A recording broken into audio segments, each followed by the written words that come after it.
call the meeting to order. Welcome everyone to the California State Board of Optometry, our quarterly session, and I will ask that our secretary, Rachel, take roll. If you could please give her a second to get her roster up. Second.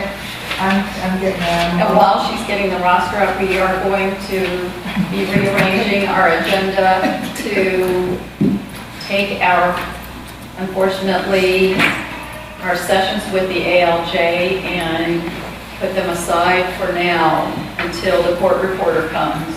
Evidently the court reporter is MIA. So are you ready? We'll take our roll call first and then we'll continue through the agenda. This is a good start. Ms. Michelin. Brad Fine. Here. David Turetsky. Here. Rachel Michelin, President. Donna Burke. Present. Madhu Chawla. Absent. Martha Garcia. Here. Blake Calducci. Here. Deborah McIntyre. Here. Mark Mordani. Hi. Here. Maria Salazar-Sperger. Here. Lillian Watt. Absent. Thank you. All right, so what we'll do is we'll table for now items 1 through 4, the full board open session and the full board closed session, and go back to the full board open session, item 5. Any items from the public or comments that you would like to make regarding the agenda or anything else? Seeing that there are none, we'll go ahead and move to the president's report. Board member appointment, so Dr. Turetsky, right? Yeah. Was reappointed, as well as our couple other colleagues. So, okay. Or you were at governor? Okay. And then I was reappointed, so we have the 3 reappointments to go ahead and email. All right, and next, the Medical Board of California Partnership. So Jessica and I appeared before the Medical Board last Friday and presented before them a concept to develop a task force. So I'll work you through it. We pointed out that we have mutual interests between our 2 boards, including the jurisdiction over vision care in one shape, fashion, or form, and also our commitment to protect and serve the California consumers. So we asked for their strategic partnership to come together in a task force as it pertains to emerging technologies, specifically to corrective vision prescriptions, and addressing such items as technological vehicles as online refractions and kiosks inside registered dispensing opticians locations. The concern is that refraction testing is not a comprehensive eye exam, as we have spoken of before and have been dealt with in a couple of our committees, and that the consumer may be missing the overall health exam portion for anything that may be happening to their eye that is therefore causing their vision to be impaired, not getting to the root of the problem. So this proposed task force would do such things as look at increasing educational outreach as a unified joint board effort, evaluate the potential for increased accountability and liability, and determine the potential to require corporations offering these services to register with the applicable licensing board. Again, these are not mandates. We are looking at these topical areas to determine what steps may be taken going forward, if any. So they agreed to create this task force to proactively ascertain and evaluate the best approach with us.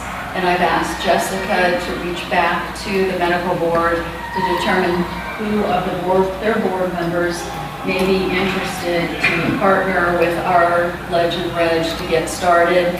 There'll likely be partnership with public outreach and the like. Okay. Any questions? All right, thank you. So on the next item of the Department of Consumer Affairs, Board and Bureau Relations, Christine Lawley has left us as the Deputy Director of Board and Bureau Relations. She's now with the Medical Board as their Deputy Director. So she started a couple weeks ago, and we saw her at Friday's meeting. She said to say hello to everyone. And we want to thank Christine for her many years of service helping us, not only with our board and DCA as a whole, but as we brought about positive change for the consumer through optometry. She led multiple efforts within DCA, and we were just one part of her full wheelhouse of service. And we've all benefited from her expertise and her experience, as well as just her outstretched arm to help us navigate through the DCA family when required and needed. So we congratulate her and we wish her the best. And that's, any questions from the President's report? Okay, so Dr. McIntyre was reappointed, Dr. Tretzky was reappointed, we got those in the minutes. Any other, I was reappointed, am I missing any other? I think there were 4 reappointments, was only 3. And then, before we move to the next item, there's one last announcement that is not under the President's report. And that is that Donna Burke is moving to Las Vegas and has announced her resignation. We actually have a little celebration for you planned at lunch. So we want to thank you for your service and for your multiple terms and for serving on virtually every committee in your leadership and mentorship. I think all of us have benefited in one shape or form from your professionalism. So thank you.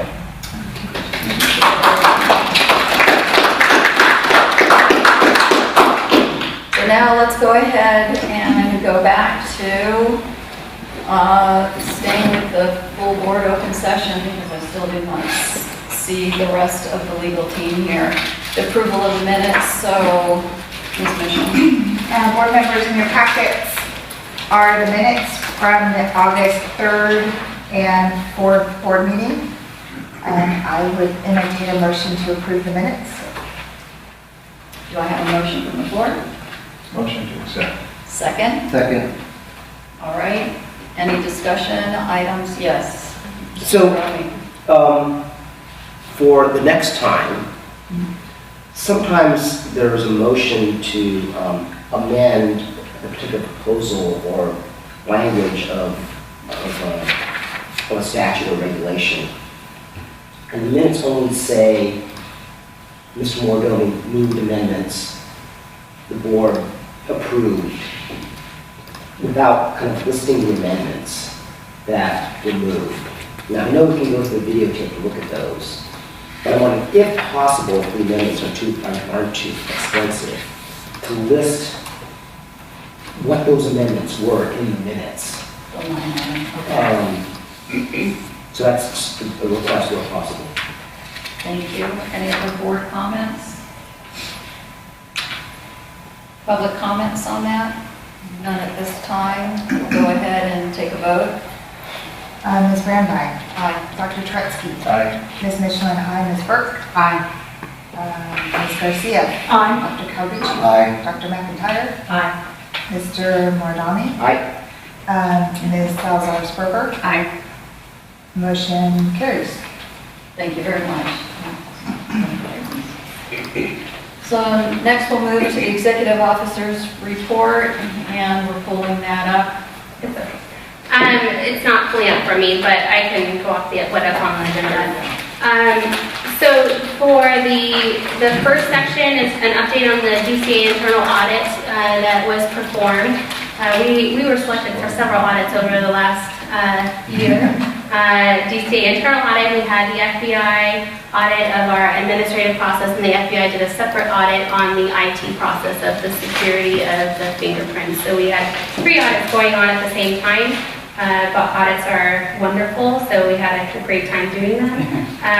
With the DCA internal audit, the audit period was from 2013 to 2015. So a lot of this was during the time that we had a different leadership, we had different staff, so keep that in mind. Most of them have been all addressed. There were some remaining items that have now been addressed, so we're complete with that. We followed up with the audit team. They're going to still do the 180-day check and then a check after that. But we're pretty compliant. I think they have made comments that overall we did really well compared to other boards. There's some other boards who did not do so great. For the FBI audit, there were some items. They were, at the time that this was posted, they were unofficial findings, but it was pretty clear on the items.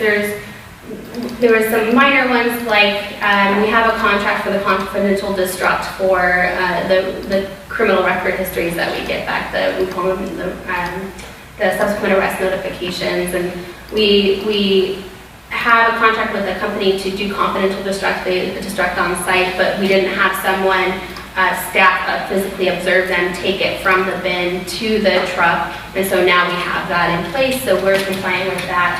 The other items is more of an overall, not just DCA, but I think California as a whole. There's a risk that we would receive criminal history for people who didn't intend to send their criminal history to us. And that's because we're posting our live scan form on our website. It's a lot of other boards, I think all of the other DCA boards who fingerprint have the same thing. And the live scan form itself has the information for our board. What happens is if someone, for example, goes and they want to become a security guard, and they do either a Google search or they go on DCA's website and they do a webpage search for that live scan form, it pulls up multiple live scan forms. And so they go and take that form in, because they don't know the difference, they go and make a live scan form, and we end up getting those records. We assume that they're graduates, and we just haven't had their application yet, and so it sits in what we call a holding tank. But that it's causing an issue because we're legally not supposed to even maintain those records. And so we're working with DOJ and DCA on how we can help mitigate that to come into compliance. So that was the main issues that we were having. Any questions with either to the audits? How time consuming has these responding to these audits been for the staff? They're not too bad. I've been doing a lot of the back and forth, and Rob has been doing it. I think the internal audit one was probably the most time consuming for staff because they wanted to interview the licensing individuals, they interviewed the enforcement individuals, but I think that they worked pretty well with us to make sure that we could fit it into the schedule. And once we did the interview, they would then select some files and do the audits on their own, and then if they had follow-up questions, then we were available. But I don't think it caused a lot of time drain on staff. I have a question. So around LifeScan, we were using the holding tank because it was part of potentially an applicant's process. And so if we're unable to do that, I just want to make sure the solution will include a way that it would not delay any applicant's process. Right, and we understand that too, but what's going to have to happen is they're not going to be able to go and get fingerprints until they submit an application, because that's the only way for us to confirm that those prints are intended for us. So what we're looking at is when they go online to apply, or if they file an application with us, once they go online to apply, there can be a link on the website because by the time they're ready to apply, they've created a profile and they go and click on to apply, and then they do what we call kill questions to make sure they're on the right application. And once they're on the right application, we can provide a link to that live scan form so they're able to go and print it out and do it that way. Will we need to modify possibly the application so that there's an instruction do not do things out?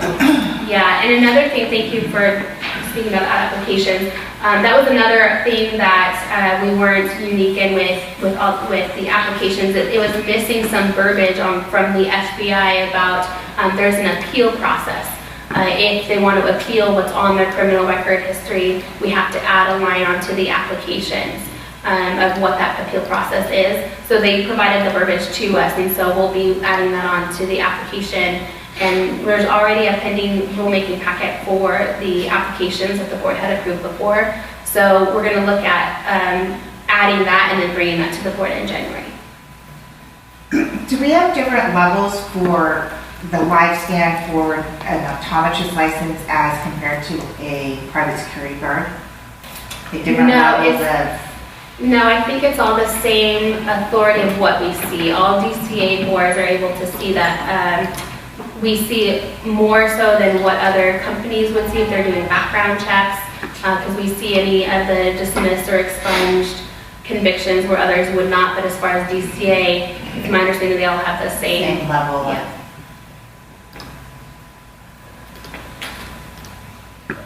Okay, so for the FBI RAPAC program, I had mentioned this before, and it's part of our strategic plan to look into this FBI RAPAC program.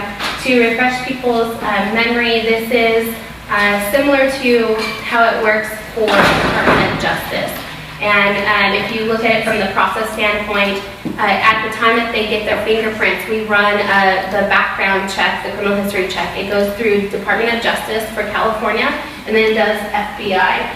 And at the time that this was put in place, it was only a one-time check for FBI. It wasn't a subsequent, if there's another conviction after that one point in time, we don't get notified of that. And we do with DOJ, we have subsequent arrests throughout the entire time. The FBI created this program. It's relatively new to where we would be able to enroll and participate in this program to get any subsequent convictions and also get notified if, say, one of our licensees becomes a registered sex offender, we would get that notification as well. There are some issues with DOJ system is not ready to, from my understanding, is not ready to partake in this program. And they're not sure when they will be able to as far as their priorities and workload is concerned. And so I've also done some outreach with some other executive officers. A lot of executive officers from other boards didn't realize that this even existed. And so I'm talking with a lot of them and with DCA. And DCA is also concerned that we're not participating in this program, and so they're going to help us. They're going to assist with the conversations with Department of Justice to find out what exactly has to be done, what the issues are, so we can move this along, because I think it's a priority. It should be a priority for all boards and DCA, because I think it's an overarching DCA issue, and it's not only DCA, but it's statewide, and I think that could be another issue for DOJ, because it's much bigger than us.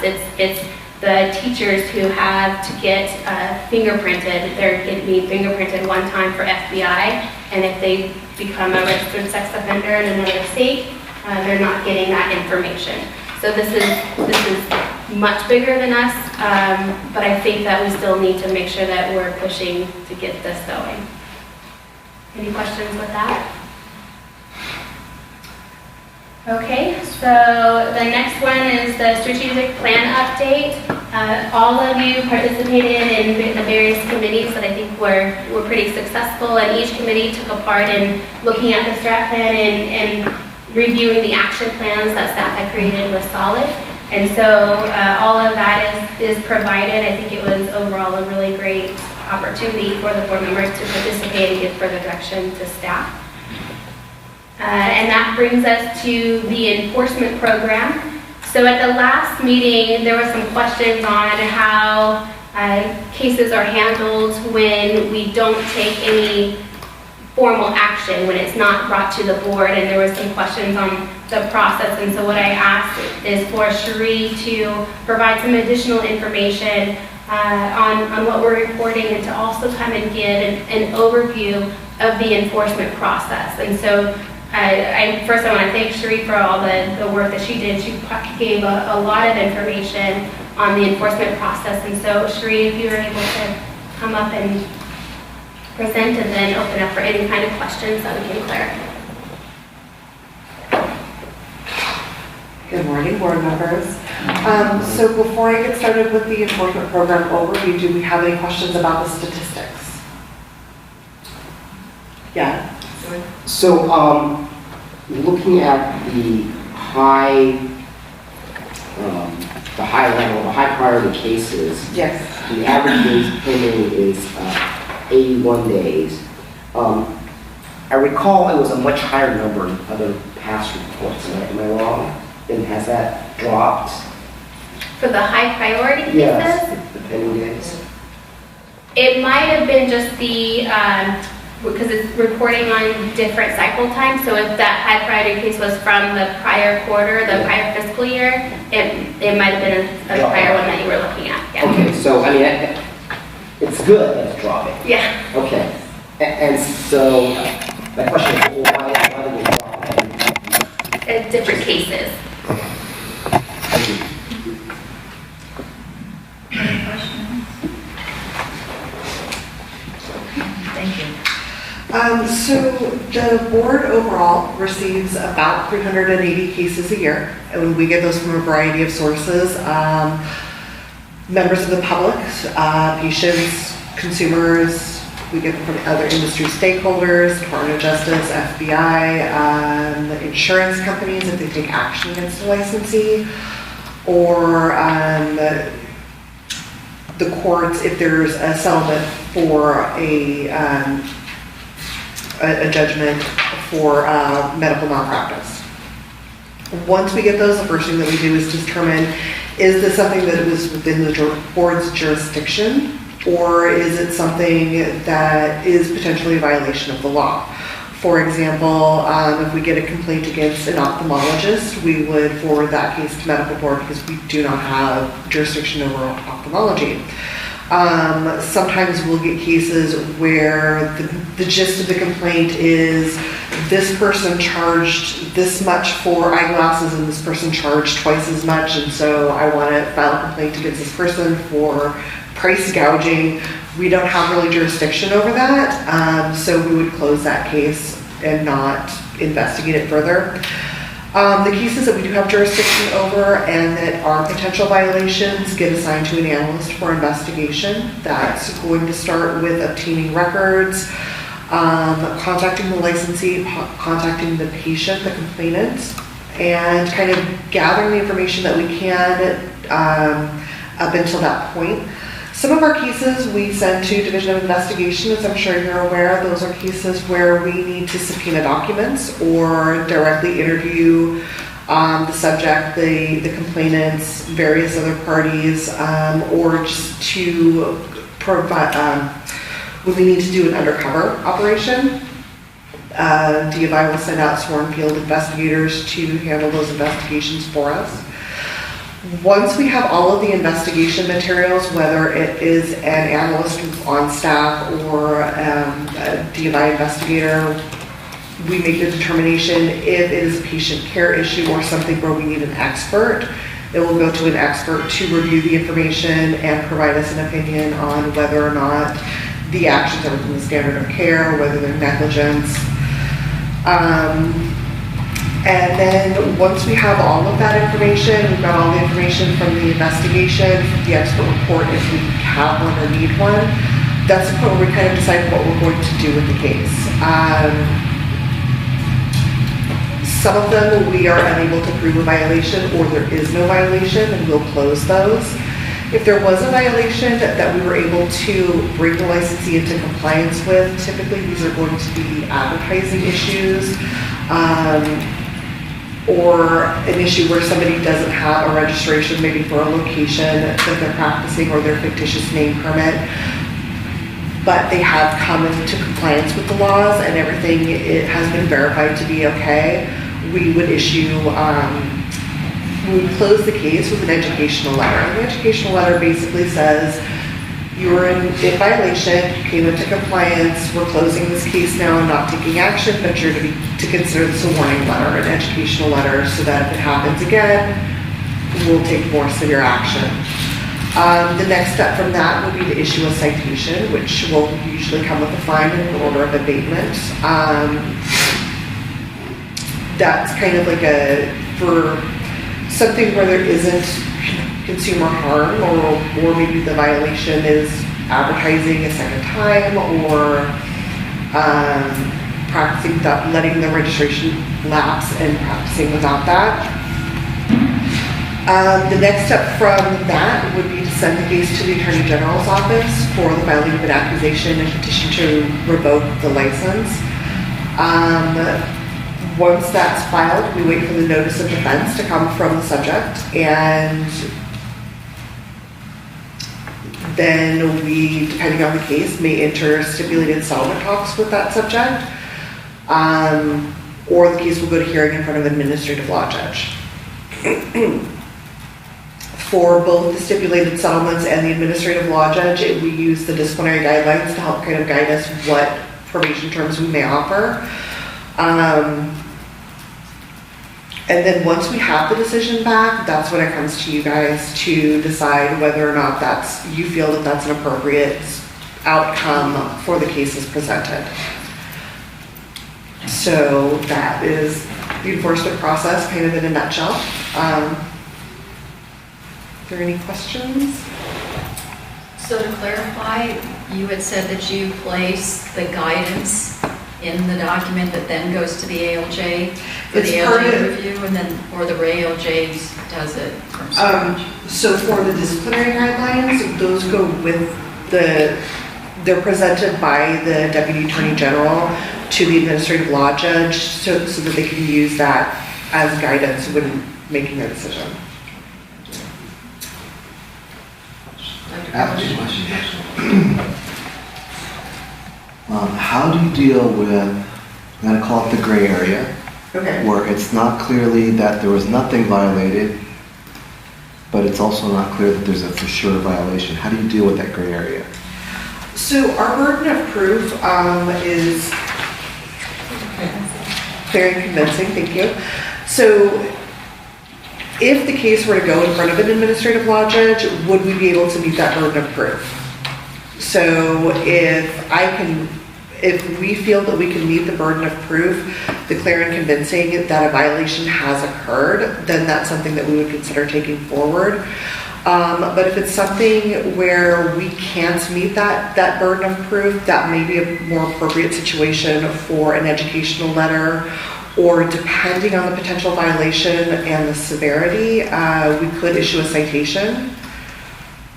But that really depends on what evidence we have.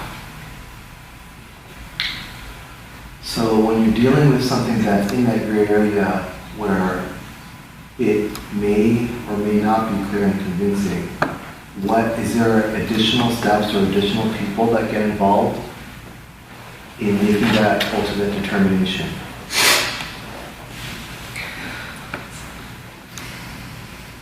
Can I jump in? Oh yeah. Go So a lot of times we consult with our Deputy Attorney General liaison if we feel that there's something there, but we don't have enough evidence to prove it. We'll consult with Anita Crawford, who's with us today, to find out what it is we need, any additional information, or if at the end of the day we just don't have enough. So we consult with our liaison. We also consult with DFI a lot to find out if there's something that they could do to obtain any additional evidence. We consult with both of them. All right, so my second question is, how do you determine whether or not there was actually patient risk to their health or eye health? How is that determined? I think it depends on what the potential violation is. Okay, so there's one in my head, I'm thinking about this hypothetical one. So let's say that somebody advertises for a comprehensive eye exam, and there's a question mark on whether or not it qualifies under our BPC as that. Okay. So it's really advertising is how it's raised, but there's a potential for it to cross over. Right. So what I'm hearing kind of is that you're advertising for a comprehensive eye exam, and that's not what the person is receiving when they go. well, we aren't sure. Right? But we don't know. We don't So know. the first thing that I would try to do is find out what is it exactly that that person is receiving when they go. Because if it's, say for example, an optometrist is advertising for a comprehensive eye exam, but when you go and you pay for your comprehensive eye exam, you're only getting a refraction. That is an advertising issue. potentially consumer harm, because if somebody doesn't know that they're not receiving the full eye exam because they're being told that they are, do you see what I mean? If the advertisement says you're getting a comprehensive eye exam and they don't know that that's not what they're receiving, that's potentially consumer harm. So then, would you consult with our expert, or what would that look like? So the first thing that we would do is find out exactly what happens when the consumer goes. So what services are they receiving? And then yes, we would consult with an expert and tell them this is what they're advertising, this is what the consumers are receiving, is that the same thing? And the expert can opine whether or not something is a comprehensive eye exam, what else should have been done, and whether it rises to the level of negligence for that to happen. I think there's an investigation that goes on, so there has to be evidence, so they might have DMI go and investigate the situation, or if they have consumer complaints, they get evidence from those witnesses. And also for advertising just in general, because there's a difference between the misleading advertising and the false and misleading information that they're providing. But if they're also advertising for services that they're not licensed to provide, there's also restrictions on that. So it really just depends on the circumstances of the case.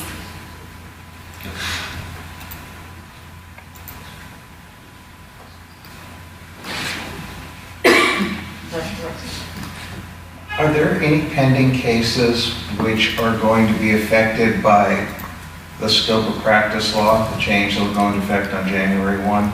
Like somebody who's being investigated for prescribing Latisse, which is now not permitted, but will be permitted on January 1st. So, and I'm not an attorney, so I can only speak from my You understanding play of one law. on TV. I do.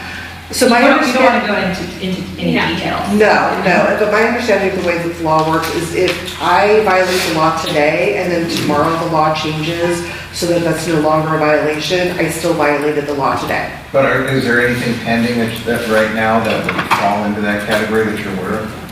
That I'm aware of, no. Okay, I was just wondering if that's going to be something that's going to come. Yeah, that I don't know. I think one of the issues we did get was optometrists prescribing tramadol, because as you know, that was one of the issues that was addressed in the scope bill, because tramadol was something that optometrists were prescribing, and then it got scheduled into a controlled substance, so then it became something that was a question of whether or not optometrists could prescribe it, because it's now a controlled substance. So I know that we did have some cases on that. But I think that those are going to be closed based on the circumstances. Okay. Other questions? Mr. Morado? So you mentioned citations. Yes. What are the range of fines for the citations? I believe that our cap is 5,000 unless it's a violation of the 655 regulations, which increases the cap. And someone can appeal? Yes. Yes. So if a citation is issued, the first step is you appeal that to an informal citation conference. The executive officer hears that conference and makes a decision whether to affirm, withdraw, or modify the citation. If the subject of the citation disagrees with that outcome, they have the ability to appeal it to administrative hearing in front of a judge. And the citation amounts, just because the cap is $5,000, we can't automatically go to that $5,000 unless we have demonstrated that it's met all of the criteria set forth in regulation. So for example, if we had a respondent who has been repeatedly educated on the same thing, and it's just we can demonstrate a pattern that it's a willful disregard of the law, then we'll issue the higher citation versus someone where it's the first time, and depending on the cooperation of the respondent, it would be a lower citation. So those are all set forth in the regulation. You mentioned there are cases that come in that are outside our jurisdiction. Is there a flood of non-jurisdictional case complaints that come in? If so, what are they, and would we benefit by saying on our website these are kinds of cases that we don't have jurisdiction on? So there's a couple different ways that goes. Ones where it's not against somebody that we even regulate. Mm-hmm. Those are not that frequent, Okay. like maybe a couple a month, if that. For the ones where it's maybe not where the jurisdiction issue is more like the price thing. We have information on the website, we have information on the complaint forms that kind of speaks to that, and we still do get a few every month, but it's not so many. Okay. You see what I mean? Yeah, that's good. That's good. Yeah. So in my time here on the board, I've seen maybe just one standard of care case, Okay. which is probably a good thing. Do you have any kind of sense as to why there are so few standard of care cases? I mean, that's an area that we should be primarily focused on, or Right. most public harm. But And that I don't know, and I don't know that I can speak to. I don't know if it's an issue that consumers and patients don't know what would constitute potential patient care or patient harm issues, or that they don't know to come and file the complaint with us. I think that the majority of the ones that I've seen have been from settlement reports versus from a consumer saying, they failed to diagnose my retinal detachment. So, thank you. On the concise and clear, Yes. in instances where we just are unable to determine that there was a violation, how do we track that in the event that it comes up with that same practitioner again? so we maintain the case files based on a retention schedule, so for either 2 years or 5 years. And if it happens again during that time, part of the investigation process is pulling any old cases that we have, reviewing the information in that to see if we're building a pattern. Because if we can establish a pattern, even if we can't necessarily, we're not all the way proving the violation, but we're showing a pattern, that gives us a little bit more weight. And those cases are typically closed insufficient evidence, which hits the 5-year retention schedule, because anything after 5 years, it's hard to prove that we now have a pattern. And so we keep those cases for 5 years, so we're able to pull on them if it happens again, because it might be insufficient evidence for the first case, but then we start developing, okay, but it happened here and here and here, so it helps us. What determines a 2-year versus a 5-year retention?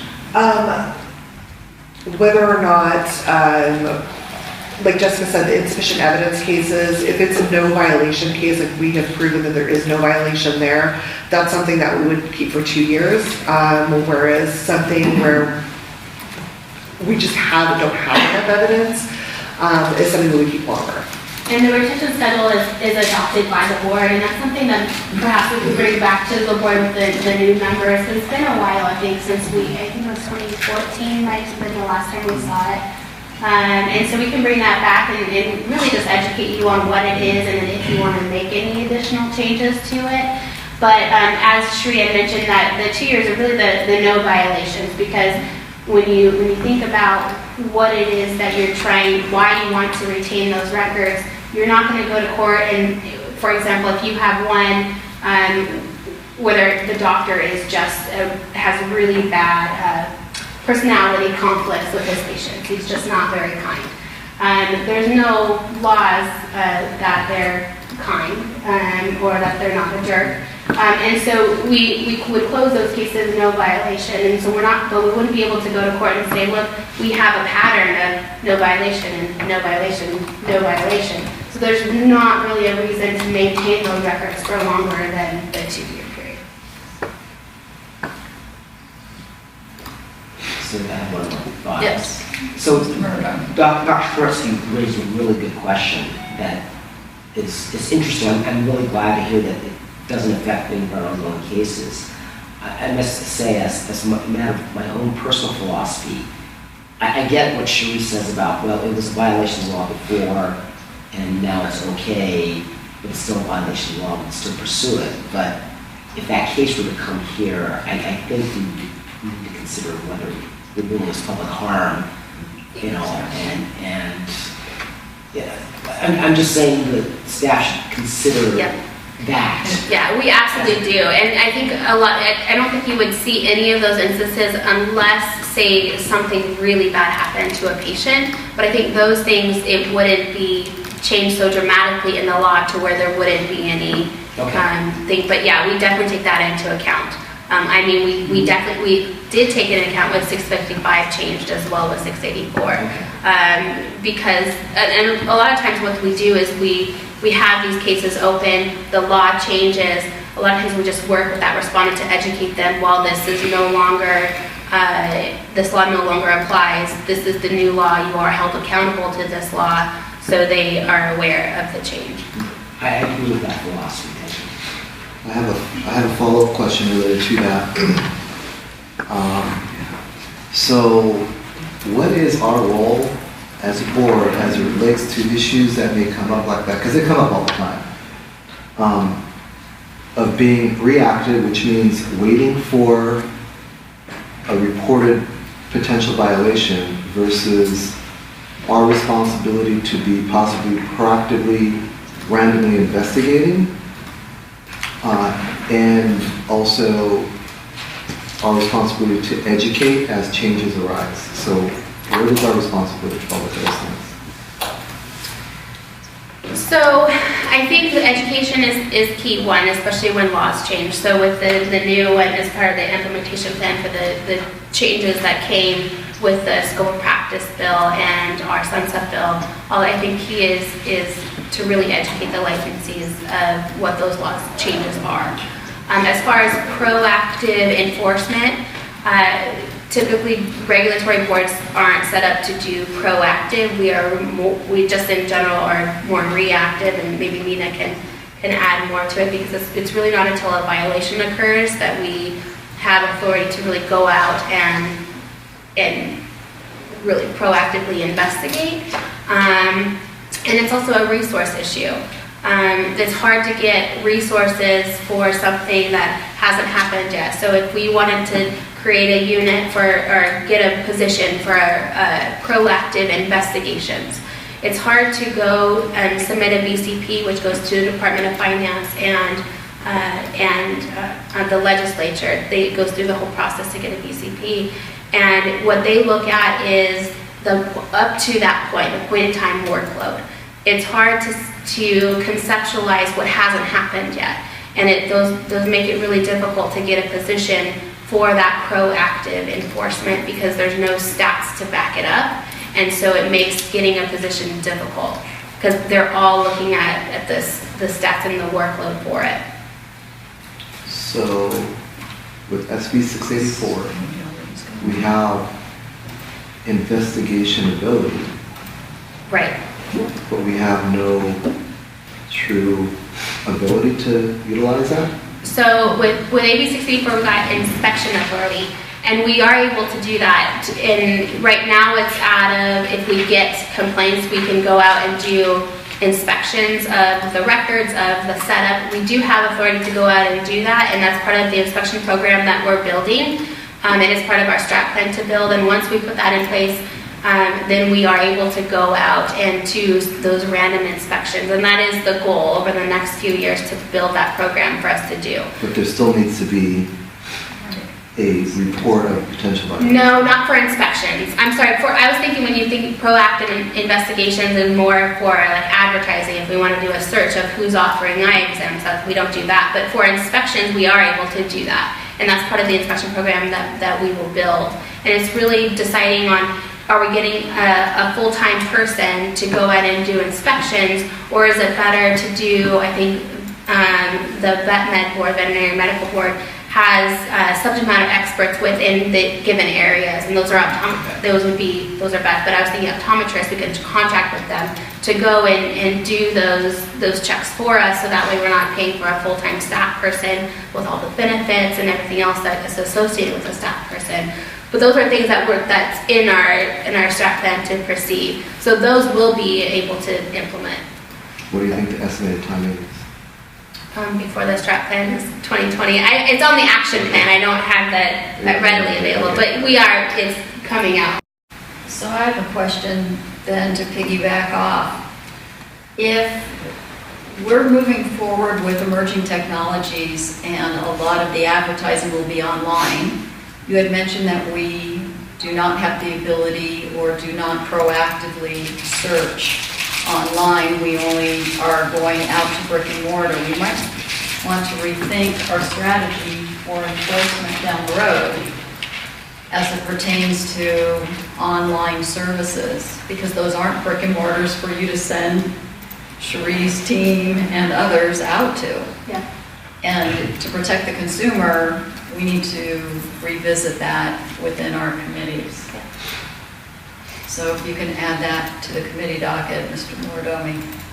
Yeah, I agree with all those comments. I mean, part of it is the definition of proactive. I mean, I would hope staff's encouraged to keep their eyes open and, look at newspaper reports, or, if they come across something that looks like a violation of our act, to open an investigation, open a case, rather than waiting for a consumer to file a complaint about that. Right, absolutely. And I think even if they don't intentionally do it, it's hard now once you're on part of the board to drive down the street and see a fictitious name permit that's not right. We're like, oh, dang it. So now we'll go and we'll investigate that and notify them and educate them to get them into compliance. But it's something that just happens unintentionally.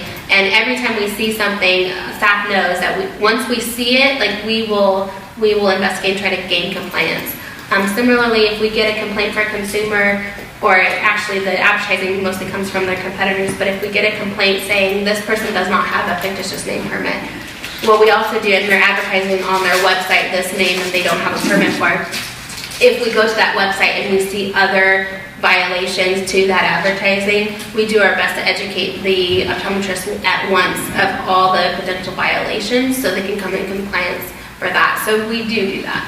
And secondly, it's incumbent upon the board members here to think about and identify those areas where there might be violations happening, but there are no consumer complaints, or if we think there's rampant unlicensed optometric practices in some city, I think we should tell the staff, and the staff should look into it. Right? Yeah. And then finally, I think we have done some proactive investigations. The investigation about the cosmetic contact lenses. Yeah, we do with that. Right, we identify the problem and we proactively address that problem. Getting back to my third point from the board, I mean, if we identify areas where there's consumer harm, that we need to actively do something about it, even absent consumer complaints, I think we can build a case to get either resources or something, right? So we just need to build a case for that. Right. So maybe Mr. Mordomi, I can touch base with you to discuss this further.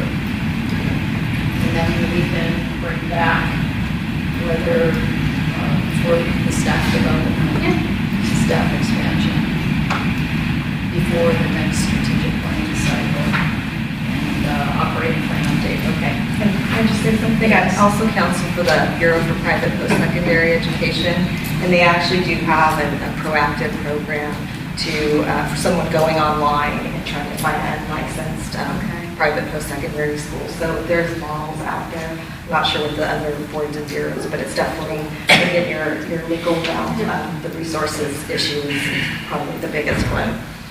Would you mind if we instruct staff just to research what other boards have in the way of staff dedicated to proactive? Yeah, we can do that.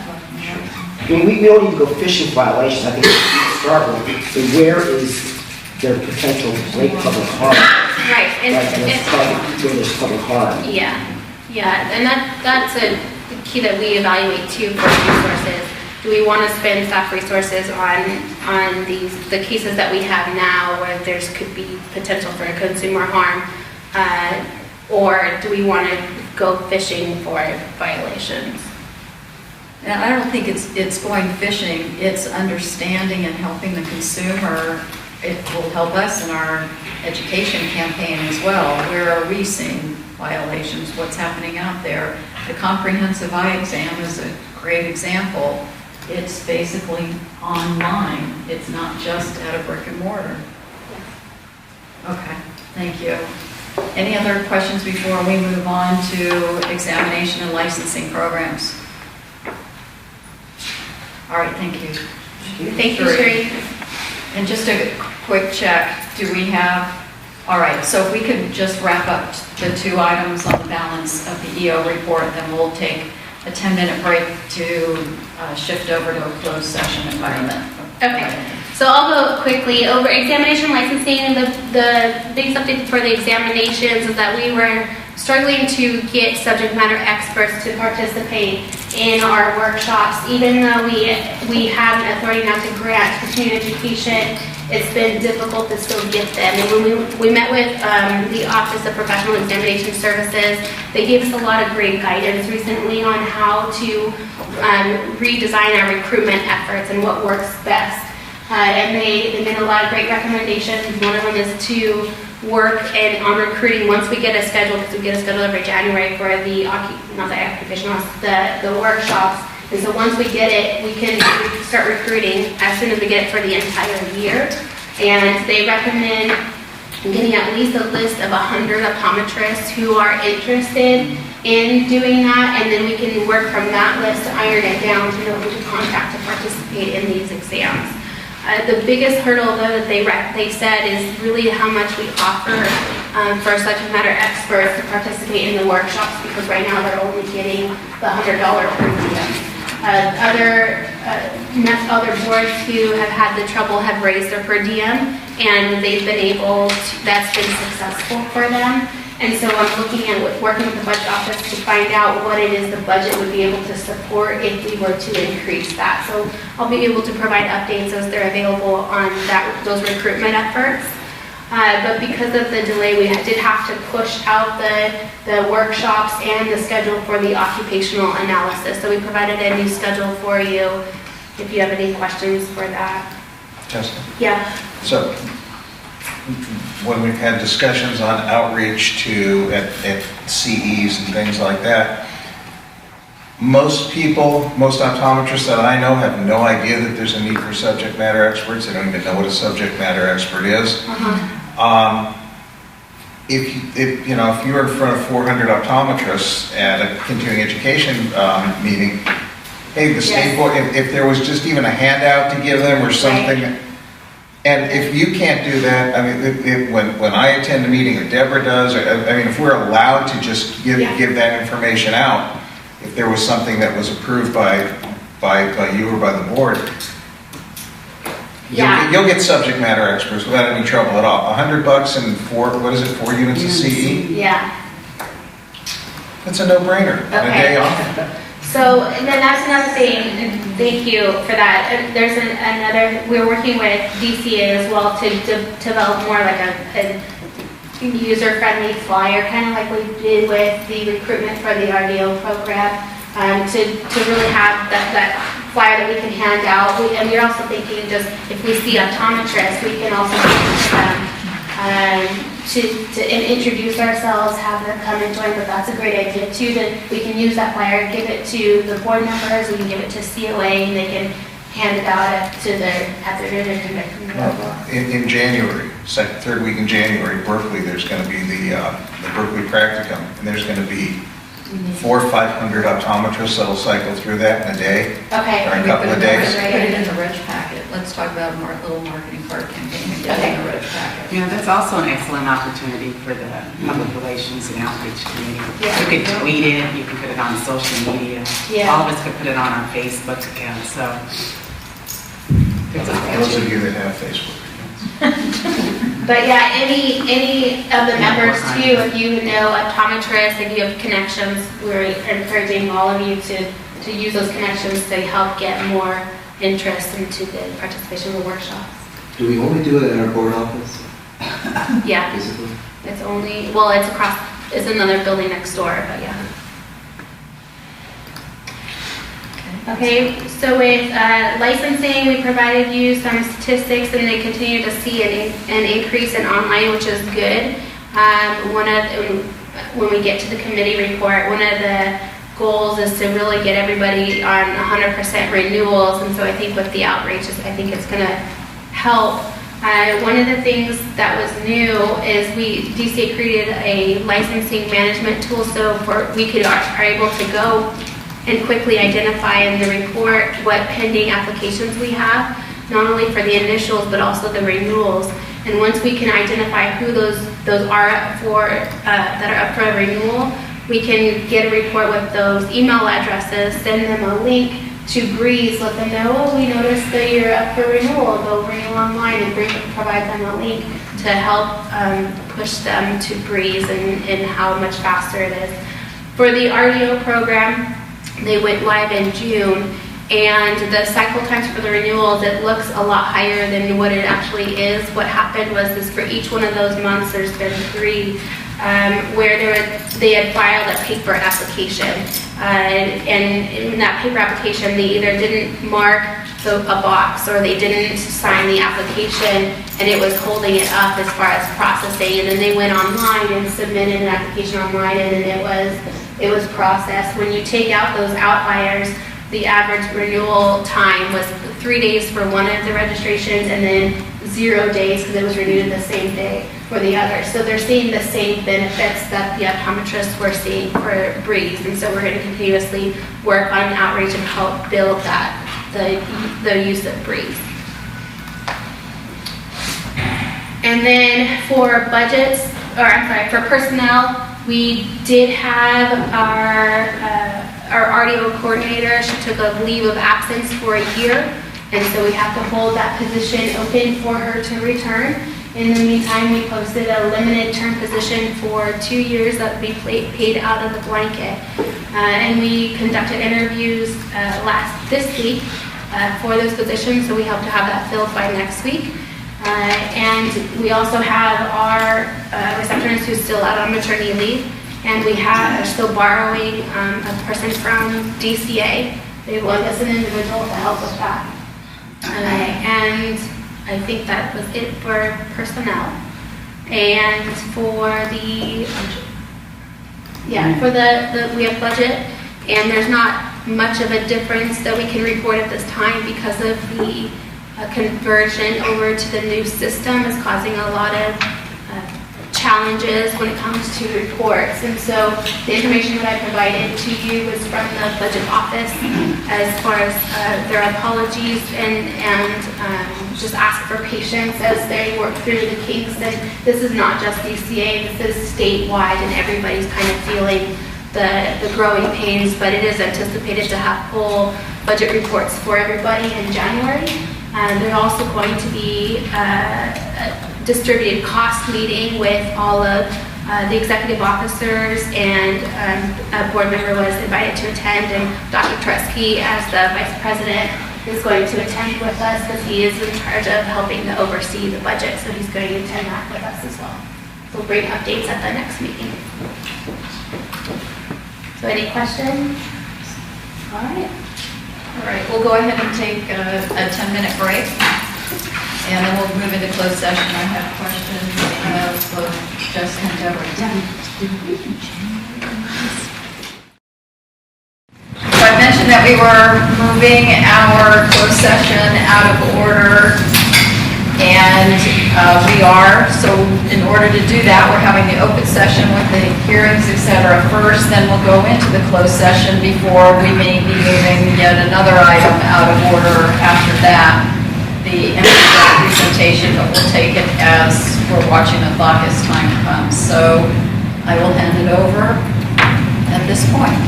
Thank you. We're not on the record yet. For everyone that's in the audience, we're going to be doing hearings on petitions for early termination of probation and reinstatement. I'm going to ask everyone to turn off your cell phone. Also,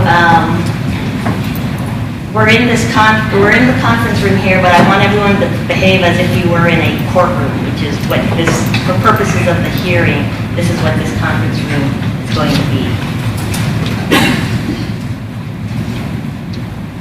Ready, Honor. We are on the record in the matter of the petition for reduction of penalty or early termination of probation filed by Evan Araha, OAH case number 2017-09-1018, agency case number 800-2015-011781. Today is November 3rd, 2017. It's approximately 10:11 a.m. This hearing is being held in Ontario, California. My name is Erlinda Schrander. I am an administrative law judge with the Office of Administrative Hearings. I have been assigned to sit with the Board of Optometry, which is convened here today, to consider this petition. May I have the appearances of counsel and the parties for the record, starting with the Attorney General's office. Anahita Crawford, Deputy Attorney General. And petitioner. My name is Stephen Olam. And Mr. Araha, you are representing yourself here today? Yes. Okay, let me just briefly explain what's going to happen at the hearing. I'm here to oversee this hearing, but I do not vote on the petition. Only board members vote on petitions. The burden of proof is on you to establish by clear and convincing evidence that you are entitled to the relief that you're requesting in your petition. Now, the Deputy Attorney General is going to present the jurisdictional documents and any other documents that were submitted with your petition. The Deputy Attorney General is also going to provide a general outline of the background of your case. Each board member has a copy of the petition and any documents you submitted. So during your presentation, I'm going to ask you not to repeat anything that's in your petition. The board only needs to hear any new information you want to present. Okay? And so Ms. Crawford, the Deputy Attorney General, will make her presentation. When she's done, you're going to be able to make your presentation. Ms. Crawford, if she has any questions for you, will ask you questions, and then each of the board members will have an opportunity to ask you questions if they have any. Okay? After the hearing, the board will deliberate in closed session on your petition. There will not be a decision announced today on your petition. You will be receiving a written decision in the mail. Okay. Do you have any questions on anything I've explained so far? All right, then, Ms. Crawford, you may begin your presentation. Thank you, Your Honor. I have provided the petitioner and the court with the jurisdictional documents, and they consist of Exhibit 1, which is the notice of hearing of today's hearing date that was provided to the petitioner. There is also a certificate of license history that's noted to be Exhibit 2.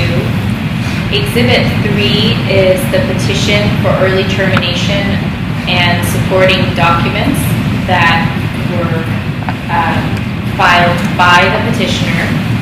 And Exhibit 4 is the underlying disciplinary documents. I would like to mark those at this time and introduce them. All right. The documents will be marked as indicated by Ms. Crawford here on the record and as well as on the exhibit list that's contained in her exhibit book. Thank you, Your Honor. Exhibits 1 through 4 are admitted. As a brief background, the petitioner was issued a registered dispensing optician certificate and a registered spectacle lens dispenser certificate on April 6, 2010. The board filed an accusation against the petitioner on April 13, 2016, based on a criminal conviction. The accusation alleged that between March 2012 through July 2013, from his storefront at Prince Wireless and Optical, the petitioner transmitted approximately $115,000 to Jordan and Iraq for undercover immigration and customs enforcement agents, who he believed were acting and providing proceeds of criminal activity. The petitioner charged a 4 to 6% fee for his involvement in these transfers. In April of 2014, the petitioner pled guilty and was convicted of owning an unlicensed money transmitting business that affected interstate and foreign commerce, and operating without an appropriate money transmitting license, which was a felony. He was placed on felony probation for 5 years. The accusation was heard before an ALJ in May of 2016, and the petitioner did not dispute the criminal charges. The court found that the petitioner's convictions and circumstances giving rise to them were substantially related to the qualifications, functions, and duties of his license, because such license requires honesty and good moral character. The petitioner had knowingly engaged in dishonest activities for the purpose of financial gain. The court therefore suspended the petitioner's registration for 30 days and placed him on 3 years of probation. His probation is set to expire on July of 2019. He was ordered to pay $4,862.50 in costs and has been making payments. He has $2,625 in costs remaining. Thank you, Your Honor. All right, thank you, Ms. Crawford. All right, Mr. Araha, it is now your turn to make your presentation to the board. I'd like to stand up just to respect to you guys. I don't feel more comfortable. Actually, good morning, everyone. And thank you all to have the opportunity to present myself and to present my viewpoint why I'm here. I know I made a mistake. First, I used to be an optometrist back home, but in 2006 I left my country because for the war. Some people that are like some Christians, and then they kick us out. So in 2007 I came with my wife and child, was born in Brooklyn through United Nations refugee. And then after that, everything started from zeros. And then since that day, I spent hard time for myself. I went to go for colleges, and then at least to get something, because all my background, they're all optometrists and opticals. And I used to be on a go with my dad since I was 10 years. So I like my position, that's the main one. So I went to attend a couple of colleges, to get at least something. And then eventually I got the optician license, and then I used to work in Costco for 1 year and a half in the main national lab, the one National City. And then going to school. Then I opened my own store, which was in 2010, October 1st, 2010. So I started with the optical and wireless, but then I get prescriptions from doctors and then make my own glasses because I have a house lab. And since that day, since that day, everything was okay, I feel which is the position was in the past, I wasn't attracted, because I was not doing that. I used to have a Western Union, and then it was some issue, and then wasn't attracted. That's what I believe. Anyways, I regret, I apologize for that. It was my mistake. But right now I'm trying to move forward, and then I have a family, I have 3 kids. And then the only things I'm trying to get out of probation, since that day, it's affected my life, affected my business, affected my kids, because they kept me out of insurances. I can't accept most of the insurances because of that. And then the federal court, they put me in probation for 5 years. Within 1 year, they terminated me. And then I still, requesting mercy, from you guys to help me out and go forward, because the life it's not over. We have to go forward. We came here for love and help each other. And then I apologize for whatever happened in the past, but we are human. I don't believe all of us have a mistake. And then unless somebody trust me, I don't know which is there's process for that. And that's all, And then I don't want to keep repeating the story, because if I repeat the story, it's going to be, I believe I didn't do it like something wrong, but was a mistake. I didn't follow, I didn't know there was some instruction, that's all. So, and then even if you check my background, I don't have even speed ticket, I don't have any tickets. I'm a good guy, I just taking care of my family and kids. And then since that day, I lost a lot of customers because of, I'm known in our community, I help our community, help them, they don't speak English, I try to tell them, and then our prices, it's okay because they low income. I'm trying to help them out. And the only things, I lost a lot of customers, affected my business because of the insurances. They know I was taking insurances. And then one day, and then I got a notification, I can't accept all these insurances without notification. And since that day, I got really suffering up to date. I feel I lost customers. I feel, my income, went down, especially it's hard time these days. So the only things, please accept my apologizing. If I can go forward and, just continue the life with the early termination. And then if you have any questions, I want to answer. Okay, well, I'll direct everyone who has questions to you. Okay, Mr. Rahman, thank you very much. Ms. Crawford, cross-examination. Thank you.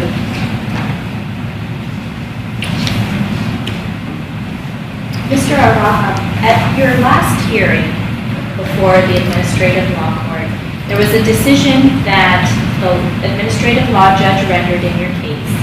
And in that decision, the judge stated that it was of concern that you did not appear to understand the seriousness of your illegal conduct, and that you now state in your letter to the board that I was following every single rule without making any mistakes, especially in the U.S., except that mistake. Yes. What is your understanding of what this mistake was? Okay, how I explained, when I sent a letter to Cherry Gamble, the promotion officer, and then I explained to her, I don't have any mistake, I'm just going forward. I don't have any speed tickets, I don't have any, just except that mistake, I made it, was not on purpose, something I didn't know about it. And then, so the person, if we check his background, we will see like if he has a lot of problems, we will see at least tickets, at least, I just following every single point, even with the medical board. I was following the payments every single month on time, and plus presenting the, the 3 months report, and then he can ask Cherry Campbell, so that way, I don't know, she can explain more. If I have any issues, I'll never hesitate to come over and explain what I want. Thank you for clarifying that sentence. Thank you. So going back to the ALJ's concern and also your statement today, you've stated that you want to move forward from this error that you made, but there really isn't a lot of explanation from you as far as what happened that resulted in your federal criminal conviction and where you see that you made an error that caused that, and therefore how that error won't happen again. That's what I think the board needs to hear an explanation about. Okay, I think first I didn't mention something to you after what happened, whatever, and I got 2 special operations from just the department. It's called special operation for, to be able to hand to this phone. That's a special operation I got after I got early termination from federal court. And then for the mistake I made, I told you like we are human. We got lesson from whatever mistake, I got lesson. I have to teach my kids, and then. Before you move on to the lesson, I think what Ms. Crawford is asking you, can you just state what was the mistake that you made that you've learned a lesson from? What did you do? What I did, I supposed to ask her before I did that mistake, and then I didn't ask. So what was the mistake? Mistake was unlicensed money transmitting money. I supposed to get a license for it, so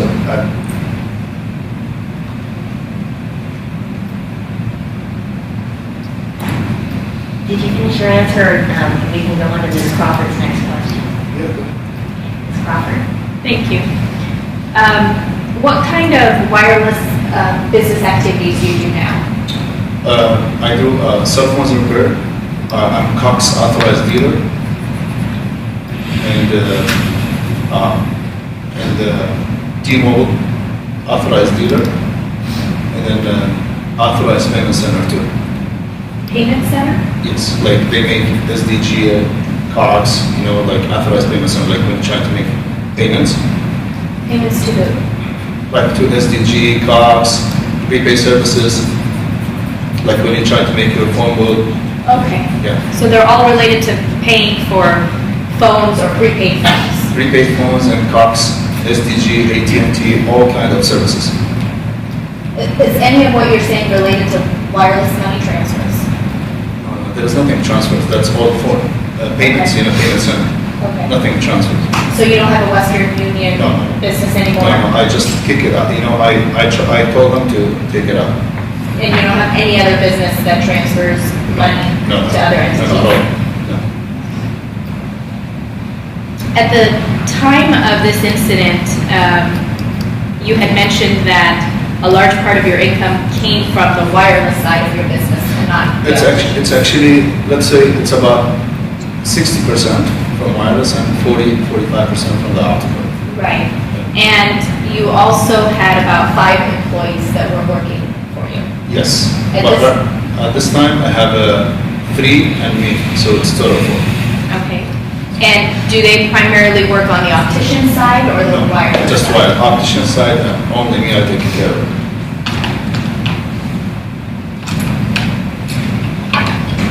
What is the status of your criminal case? I'm out of that. They terminated me in the first year. It was 2015. I'm not sure. Well, I have the document. It was 2015. Yes, it was 2015. Do you have the document with you? I have it on my phone.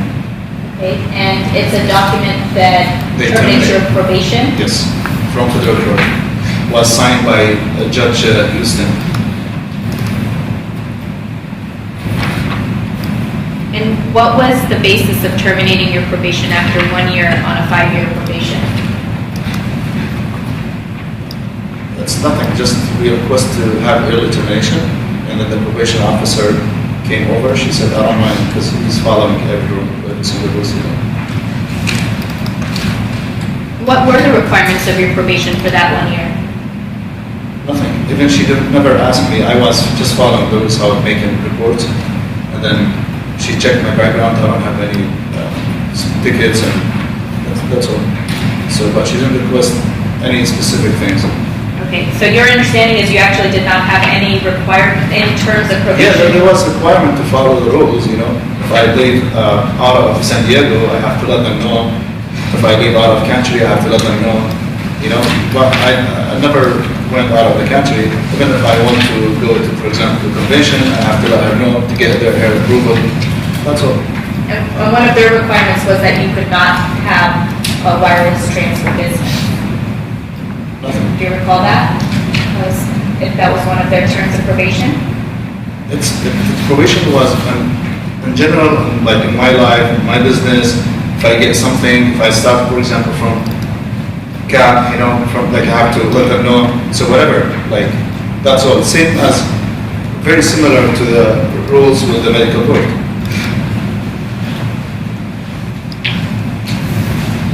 Are you involved in any other businesses other than opticianry and what you've stated with your wireless? Yes, right now. Yes. Yes, I have my own property. I have my own jewelry store. Those are 2 separate businesses? Yes, they also have businesses. Okay, and you said you have your own property. Like a real estate Yes, transactions? yes, I have a good credit. I get a loan from them. Yeah. And then my store, the other jewelry store, it's inside the, and then my property. So your jewelry store is on your property? Yes.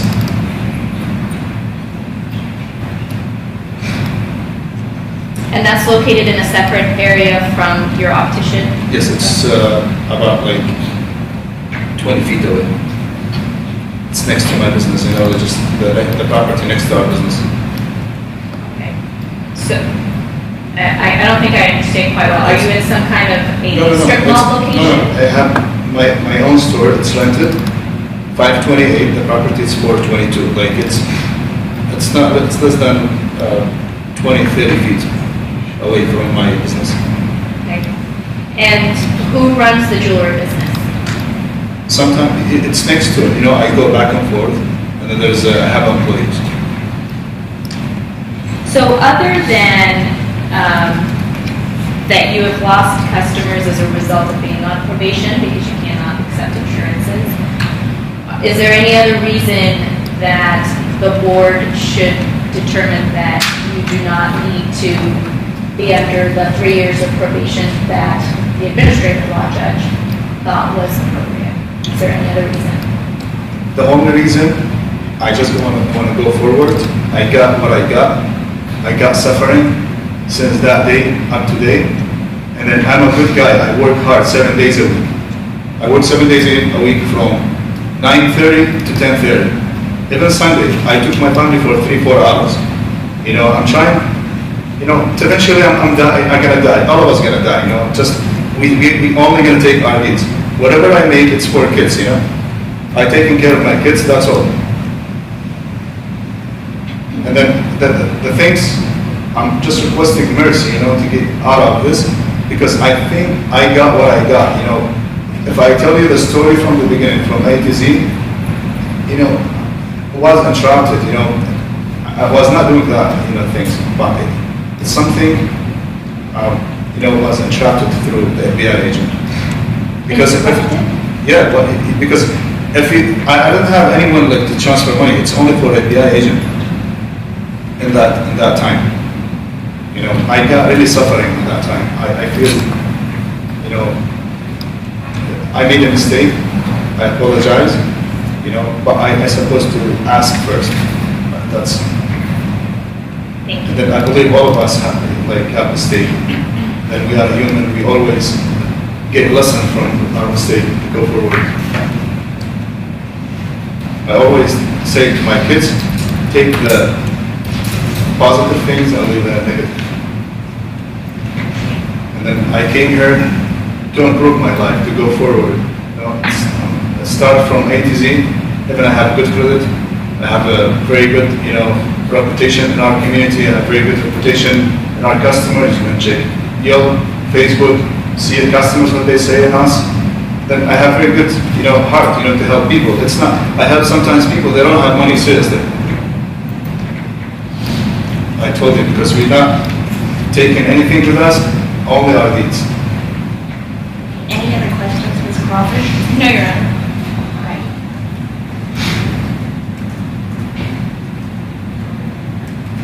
All right, now we'll see if there are any questions from the board members. Let's see, I think I'm going to start at that end of the table with Ms. Burke. Do you have any questions for the petitioner? I just need clarification. Yes. The money transfer that took place and caused all of this heartache. Are you saying that was the first time that you transferred money? Yeah, the things, the reason, how I started, I used to get money, we used to have stores back home, Right. like a optometry store, and then I was getting money through bank, through legal offices Right. to my account. That in Iraq, they were transferring the money through legal offices, and then, I don't know, they have office in Seattle, and then they're supposed to put the money in my account. That was reported, and then that's every month, for whatever income was at the end of the month. And then one day, I used to have one guy, what they did,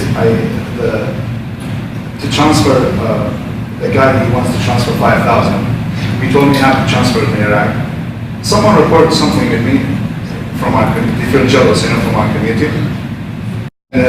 He told me that money was in that time, the Western Union was, stopped, way.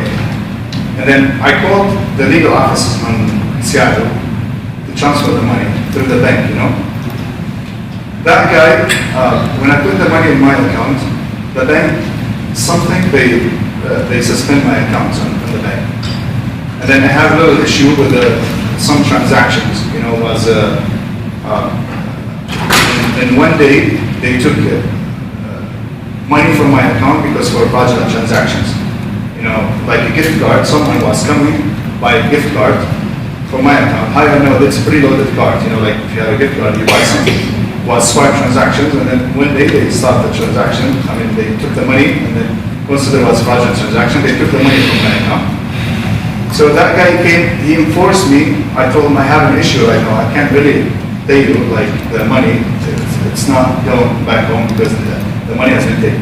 He enforced me, the same guy, the agent, enforced me to transfer more money. Otherwise, I'll take it to the court. That's the way. That's what happened. I swear to God, he enforced me to transfer the money. And then he made me transfer that money through that legal office, well, in Washington, he has an office, and then supposed to take the money from there. And then he came the second time. I have an issue with the bank. They took the money, they suspend the money, there's fraudulent transaction, I have an attorney, and then the customer, he was paying through prepaid gift cards, I have the ID, license plate number, I did everything, you know. So, and then he came the second time to transfer the money. He enforced me to say the same thing. You know, I'll take it to the court, you know. So what I should do? I already involved over here with the attorneys and tried to find out what's going on.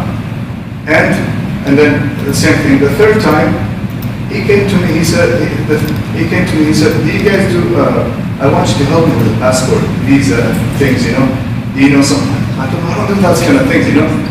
And then they came arrest me. They didn't put me in jail, only for 2 hours I were talking. And then we were talking, you know, he took the information off me. And then he was to be cooperative with them for a couple of guys. I didn't have them out at that time. And then that's it. And then after that, they told me I have to hire an attorney. And they put me on, they told me their recommendation was just probation after 5 years. And then no jail, nothing, you know, no, just unlicensed money transmitting. And then that's the whole story. After 1 year, I requested to be early termination, and then they approved it. So that's the story. He enforced me to do that. I swear, if you want some information about some guy, I don't mind, you know, but things, the way they came through it, I don't know. So anyways, but I feel, you know, that wasn't the best. That's true. There's some points I have to make sure, which is to do it. I didn't do it, you know. Was in that time, you know, a different story, especially with the bank, have attorneys, you know, do things was too much. That's all, you know. And I just want to try and go forward to be out of this and at least to feel, you know, because to be honest with you, I still losing a lot of customers, you know. A lot of customers comes for insurance, you know, other things, just to stay away with that, that's all. All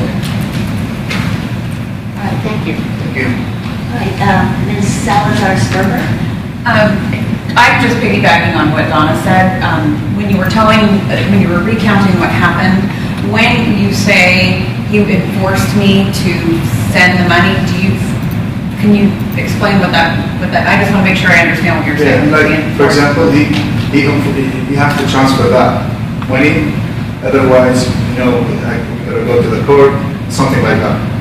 And then I have to do that. So, I don't know why, I feel there is something going on. That's not for the first transaction, for the second transaction. I feel there is something going on. So what would you do differently? I mean, if this happens again, what would you do differently? It's not going to happen again. No, 100%. Okay. That's, we learn from one mistake. It's not going to happen again. And then, even, like, if I want to do something, I'm asking. But then if I don't have experience or something, I have to make sure it's what I'm doing. I'm not like that person was 2-3 years ago. Thank you. Thank you. Ms. Garcia?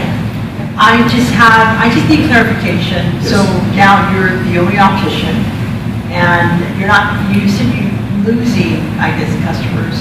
Are you still selling and dispensing?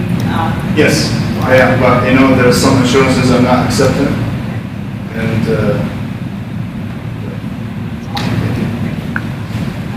Dr. McIntyre? Do you plan on doing any kind of money transfer business in the future? of course not. I know, There's thank one you. for beauty. No, there you have that. That's all. And Dr. Terensky. Which insurance panels were you removed from? Right now, Yeah, which insurance can you no longer take? one vision care. And then there's some other insurances I'm trying to apply. They're not going to accept it, because there's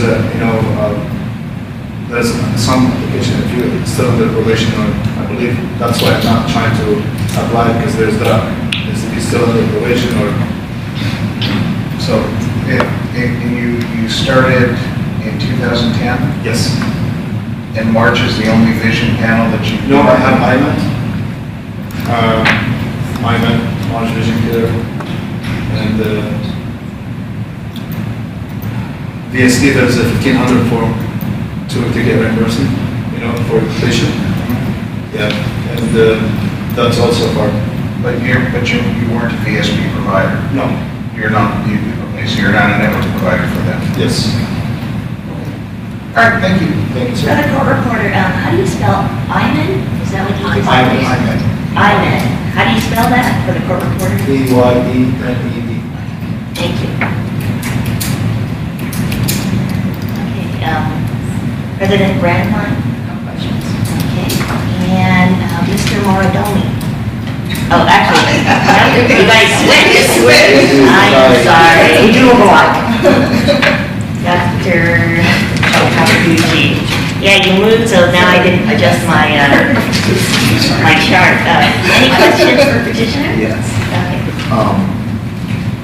Why do you think an insurance company would not want to have you on their panel?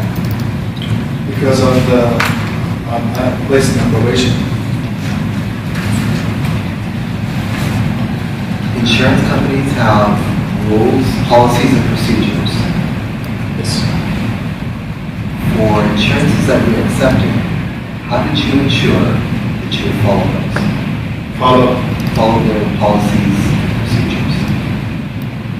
There is a rule, we have to follow. For example, if I want to submit something, I call customer service, that could be submitted, something or not. How did you learn about their policies and procedures? Through their applications. Their applications, when you try to apply, there is rules. There is application, you have to read it first. And then I have a question from Ms. Crawford. So you had said that you had stated something about his federal probation, which I'm having a hard time finding. Some of the terms were outlined in the court's decision, the ALJ's decision on the hearing of the First Amendment accusation. And the bulk of it is contained beginning in page 5 of the ALJ's decision. Okay, so one of the things that you had asked about is whether he could, part of the probation was that he could continue to operate his wireless business, which I'm not finding in that section.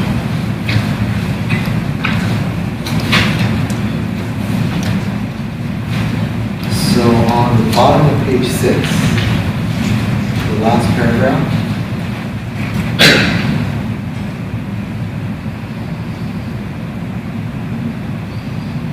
Paragraph that starts on August 25th, 2014, the Honorable John A. Beasley. yes, so is that what you're referring to? During my questioning, Yes.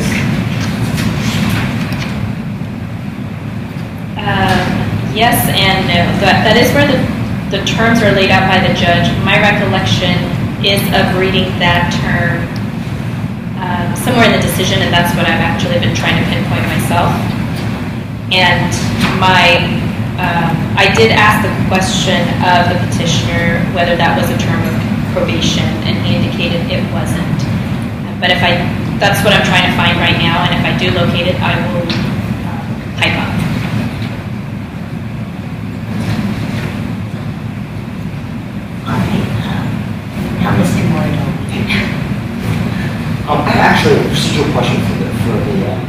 Judge, when do we conduct these hearings under oath?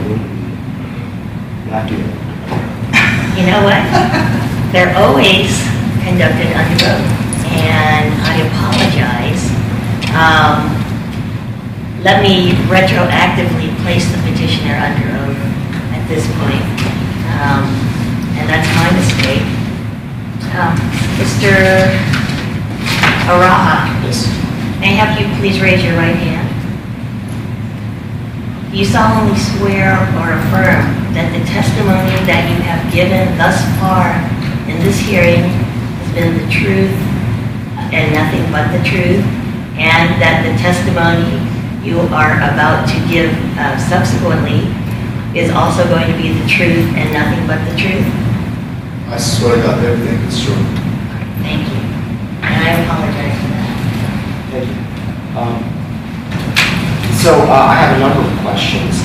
When you signed up to be a money transfer outlet from Western Union, did they give you any training about what you had to be licensed for, or the kind of government approvals that you had that you had to get before you started to engage in the money transfer business? Yeah, they did. Okay. Yeah, they did, but, was a lot of problems, like, people, you have to have cash, you have to have, so I just stayed away after what happened. I stayed away, I don't want to deal with that business anymore. Right. That's it, because, something you feel scared from robbery, and then it's not safe. Right. And I think it's not I don't think it's accountable, that business, it's not a good way. Sure. The heart of my question is, when you started the money transfer business, they did train me. Didn't you know that you had to get the kind of licenses that you've ultimately prosecuted for? Didn't Western Union say you got to do this if you're going to be transferring money? Yeah, because I used to be licensed with the Western Union. Yeah. Okay.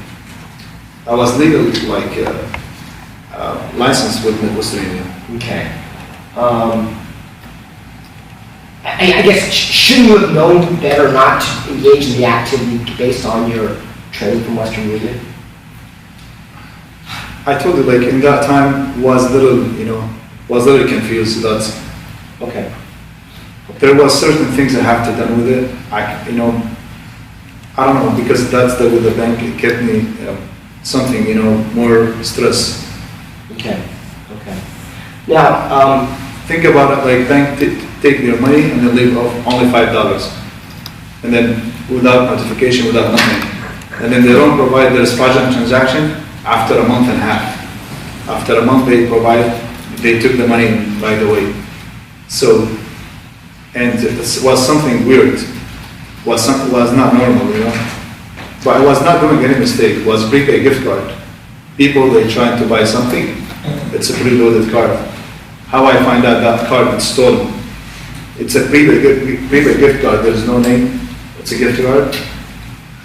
Like when you go to 7-Eleven, buy a card with a $50, $100. How you know it's it? I see.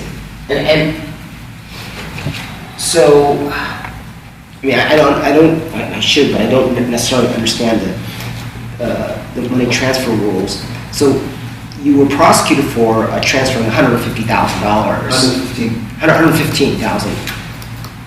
But are you saying that 3 transactions was for the FBI agent? Right. Are you saying that all the other transactions you did in the past, before that, for your other customers, that those were not required to be licensed, or those I haven't done any transaction.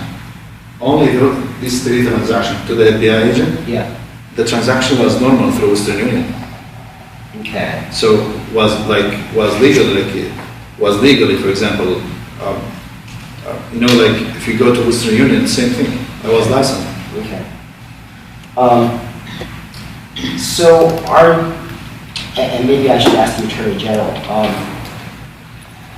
is the petitioner compliant with all the terms of their probation up to this date? That's my understanding, Your Honor. I'm sorry, Mr. Mord. That's fine. I'm so used to just speaking to one person.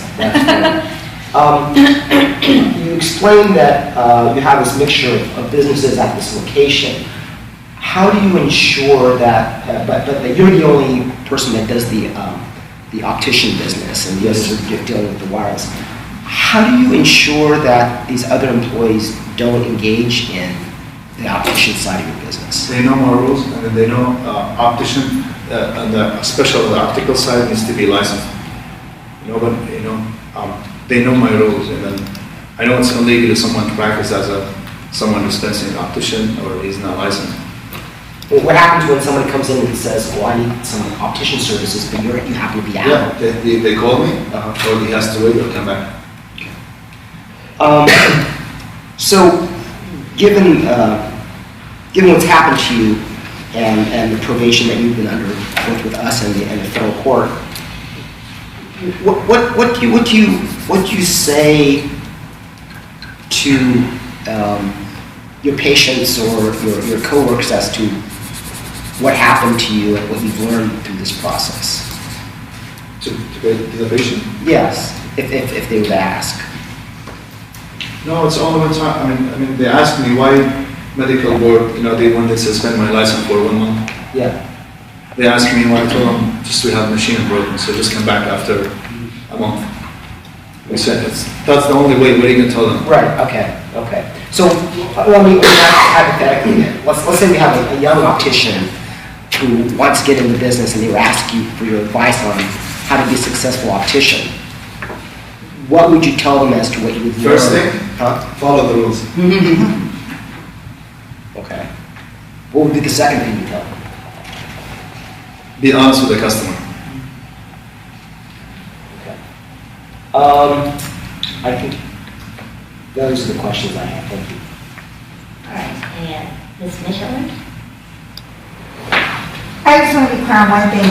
Have all your fines been paid? Are all the fines paid as well? No, There's 28, 26, 25 still outstanding? Right. I believe just paying 175 every month.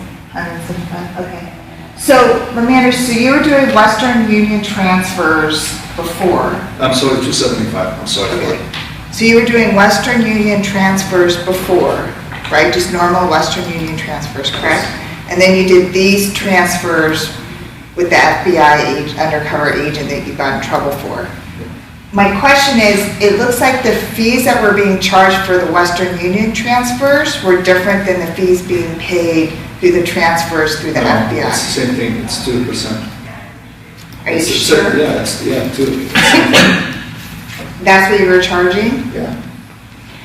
It's actually a 5%. It's 2% from my side plus 3% to the other side. And then one time I didn't charge him because of the 5,000 I owe to the person, but it's paid him back. It's been paid. And then what happened to the $6,000? Was that $6,000? Yes, the first transaction. Yeah, was that deposited though into your personal checking account? No, the business account was different account. That 6,000, they got it back. They got everything back. And then on all of the business that you were doing with Western Union and these transfers and the income that you were receiving, was that all disclosed on your tax returns? Yes, I have very good. I pay a lot of taxes. I have. I asked the probation officer if you want. I still have a copy of my for 5 years. I can provide it to you. Okay. All right, that's it. Thank you. And Ms. Brandwein had an additional question. Had a question based on hearing some here. Could you clarify what the unrestricted secondhand dealer license that was first issued by the El Cajon Police Department is? Yes, and that issued by El Cajon Police Department, and then was issued from Justice, I believe, the Justice of California, from Sacramento. It's 2 licenses.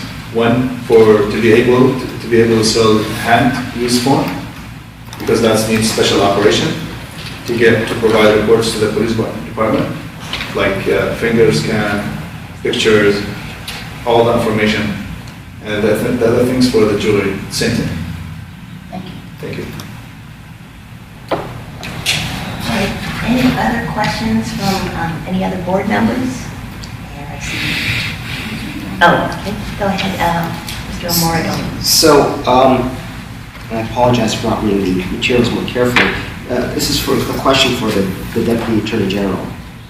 As I understand the underlying violation of federal law, it's not that the petitioner transferred money to Jordan and Iraq.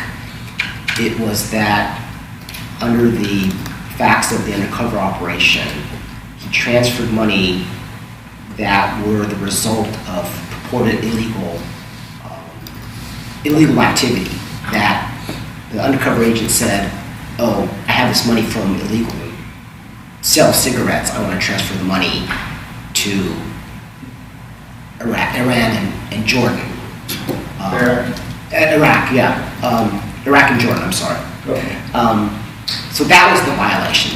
Am I correct in reading the record? That was the violation that we charged in the accusation. The criminal conviction was for the unlicensed activity. I see. But with the accusation, the underlying circumstances are part of the basis for discipline, and that was part of the basis, was that it was known to the petitioner that the money was from illegal activities. I see. And then one more thing I want to mention was two charges. One of them, when they found out there is nothing like that, money laundering, when they found out there is no money laundering, they took it off.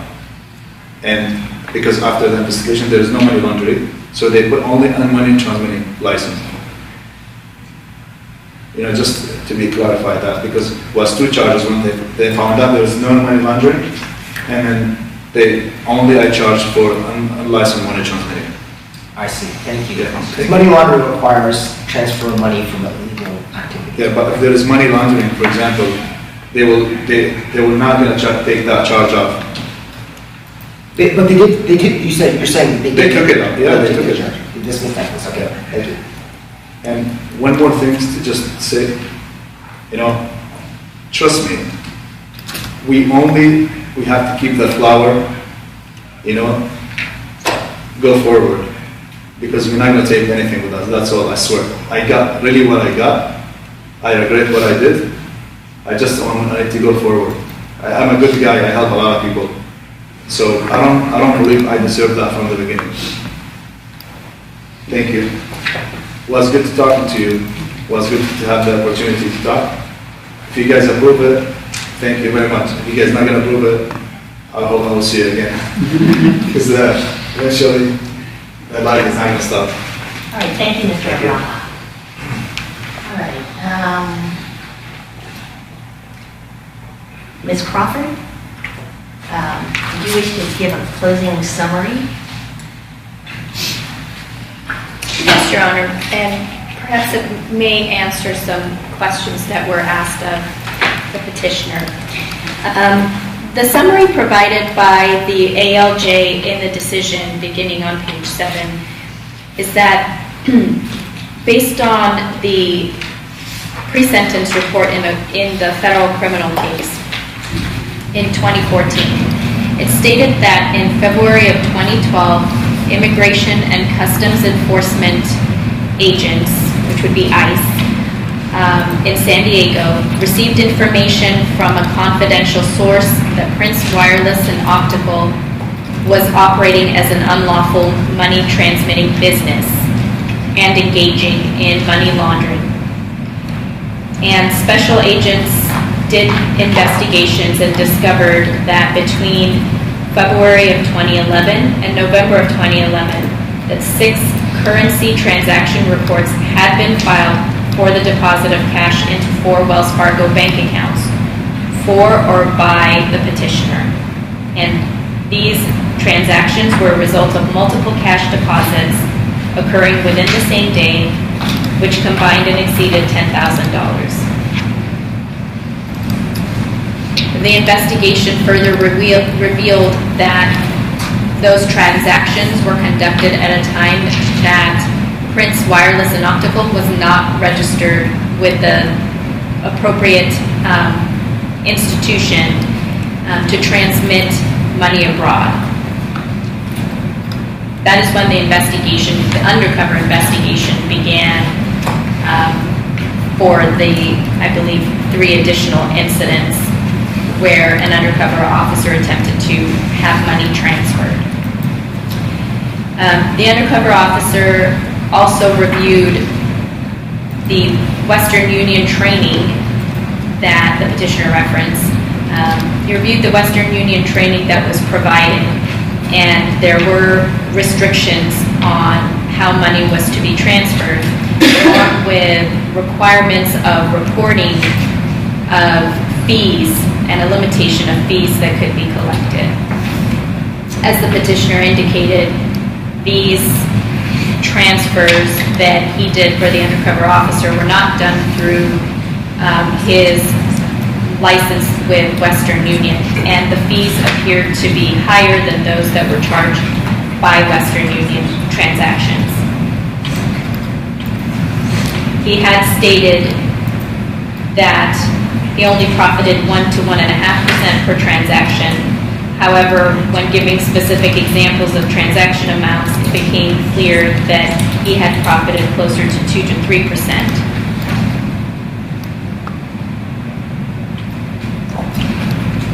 And in the administrative hearing, the petitioner at that time had stated that he, due to his accounts being frozen, that he was experiencing financial stress, which may have been a reason for the activities that he did ultimately engage in. In a proceeding to restore a revoked license, or one that is seeking to reduce the probation term, the burden does rest on the petitioner to prove that he has rehabilitated himself and that he is entitled to have that benefit. He must present strong proof of rehabilitation, which must be sufficient to overcome a former adverse determination. And the standard of proof is by clear and convincing evidence that is supported by case law in Houseman versus Board of Medical Examiners, which can be found at 84 Calap 2nd 315, and Flanzer, Flanzer versus Board of Dental Examiners, 220 Calap 3rd 1392. Thank you. Thank you.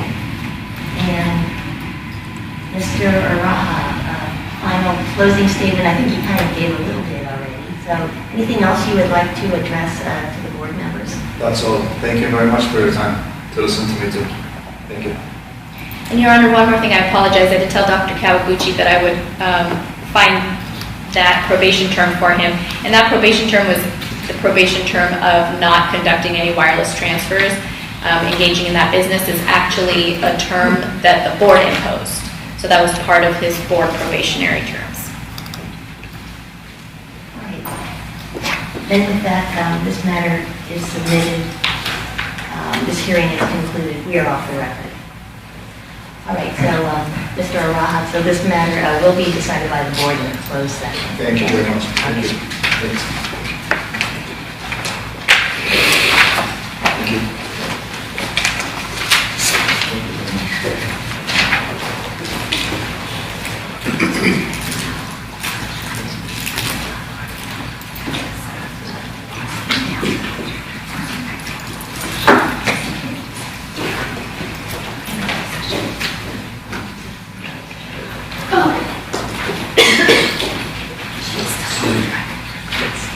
And then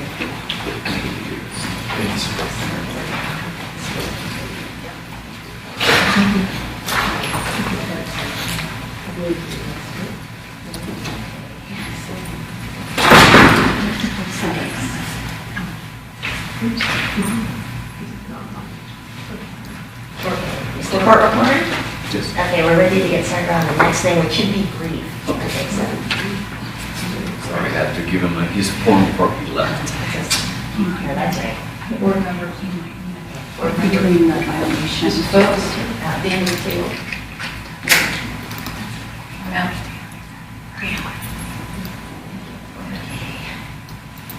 Right.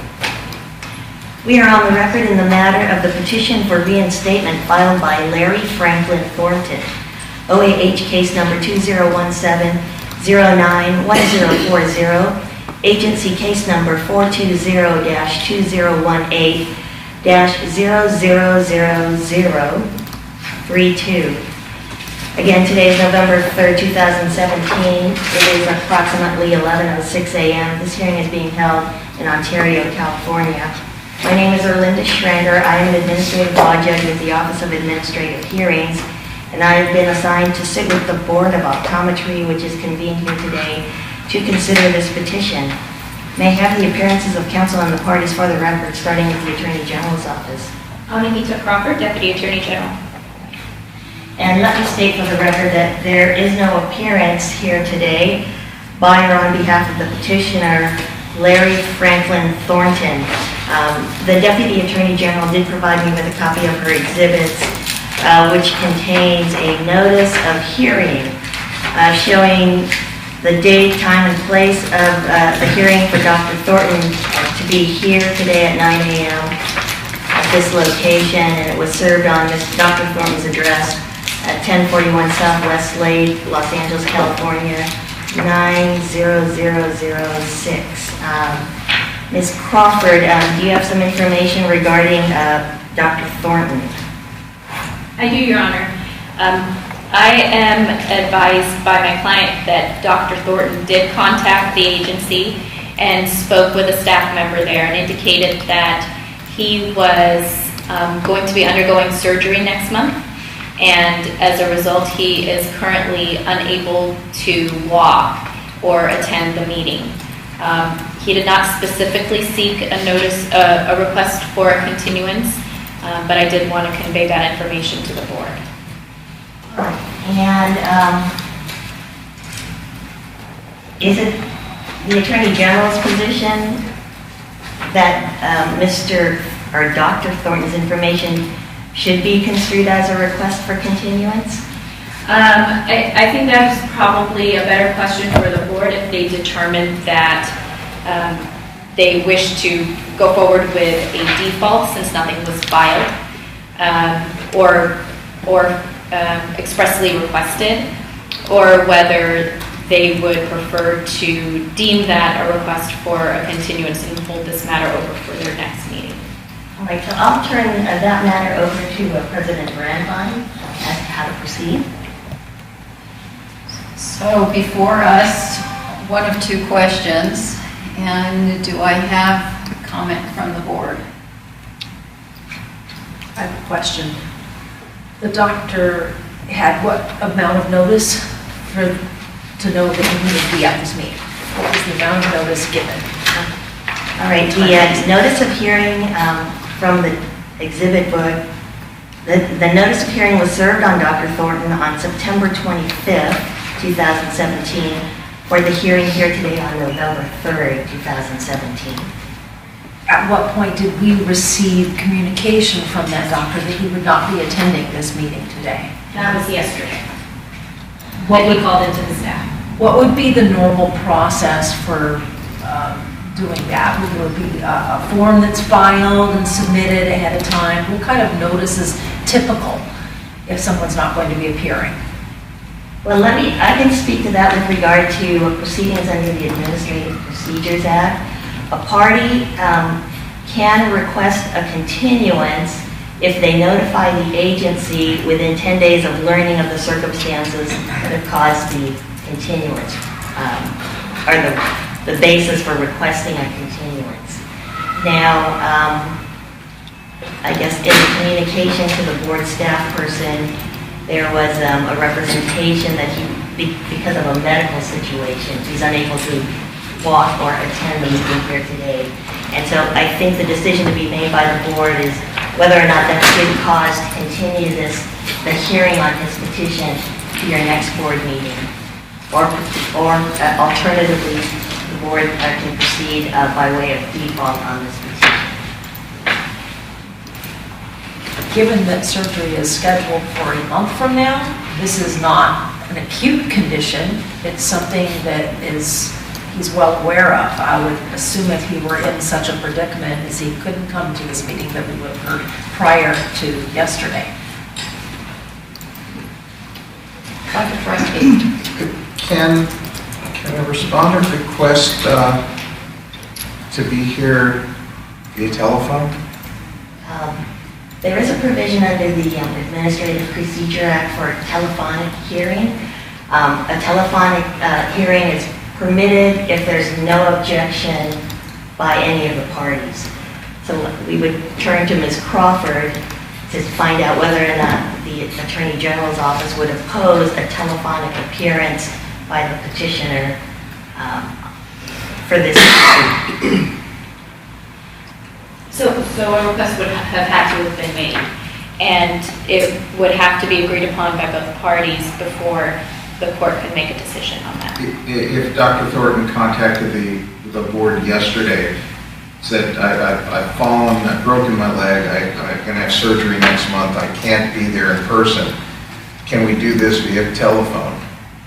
Can that, is it acceptable to do something like that with 24-hour notice if the state agrees and if the board agrees and Jessica's dying to say something? And if it's something that's agreeable to the court, because there would have to be the facility set up for that. Executive officer?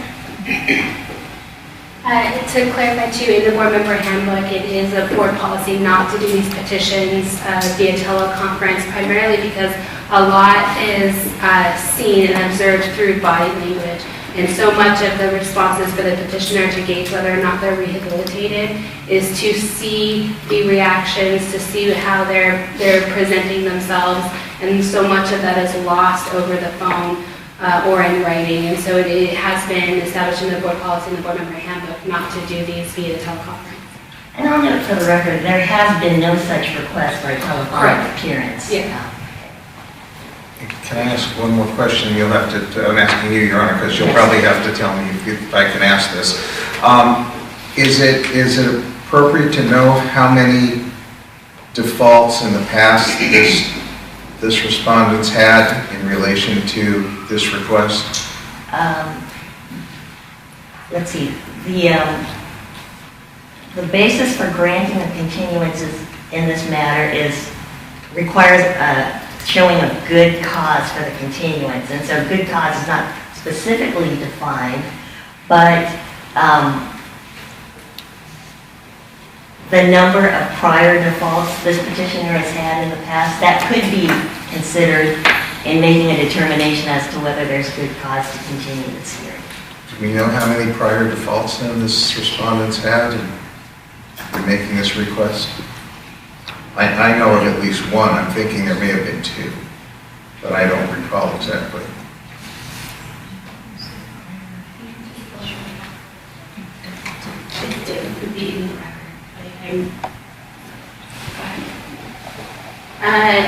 I know that the last time that he petitioned, there was a default decision because he did not appear.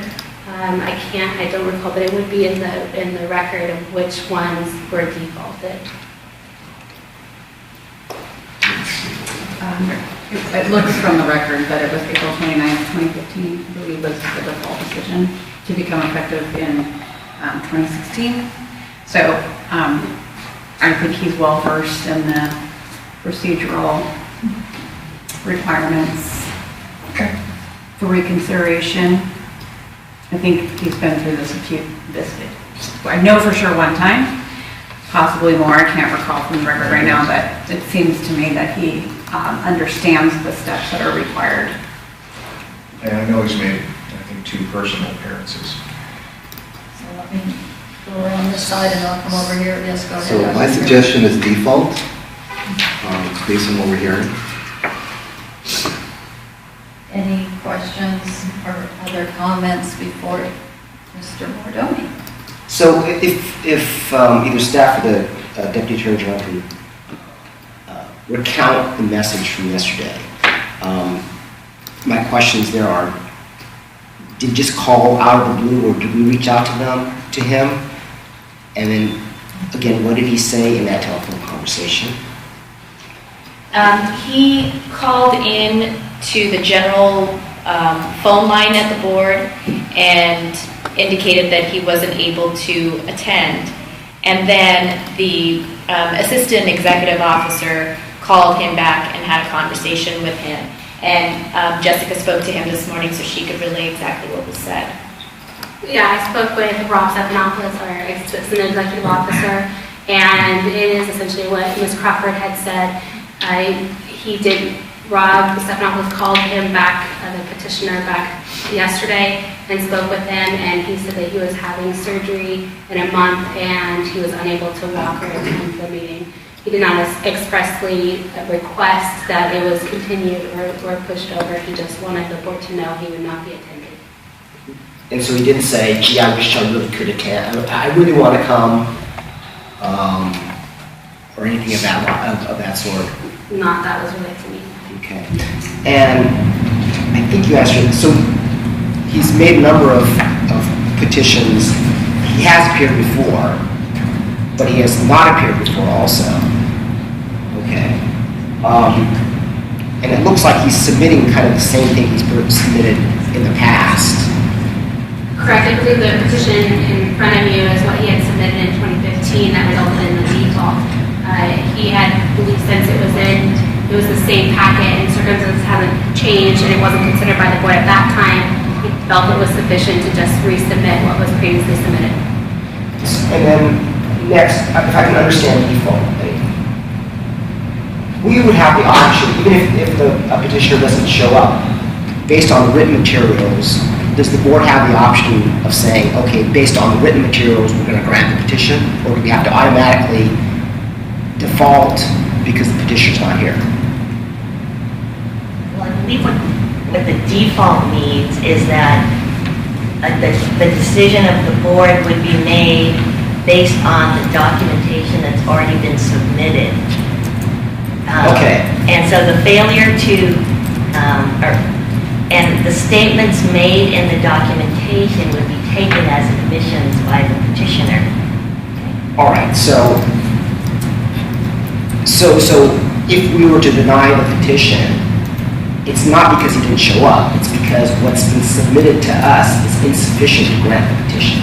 That is correct. And before we go any further, so a decision, I think, on how to proceed on Mr. Thornton's case, I believe should be made by the board in closed session, because that would ultimately be the decision, I think, of the board on the petition. I'm just trying to understand how people are using the term default, because in other contexts it means different things. Correct. But for purposes of the Administrative Procedures Act, when a party fails to appear for the noticed hearing, the agency can proceed on whatever the matter is, in this case the petition, based on the documentation that's been submitted, and it can be construed as admissions by, in this case, the petitioner of what he stated in the documents. So his message can be construed as, I can't show up, please rule based on what I've submitted to you. That could be one construction also. But what we have before the board here today is there was a noticed hearing on the petition, and Dr. Thornton has not appeared. And we have the circumstance that he did make a phone call to the board staff about his situation and that he would not be appearing here today. Thank you. And if the board were to deny the petition today, what would be the next time that he could reapply? I guess it would be under whatever the provision is for this particular board as to when you can reapply for reinstatement. Sorry, so procedurally the next step, if they want to appeal the default decision, there's a petition for reconsideration that they could file within 30 days of the order. So he would have that opportunity to appeal, and then once that's upheld, then it could go, it's a year from the decision that he could petition again. Any other questions?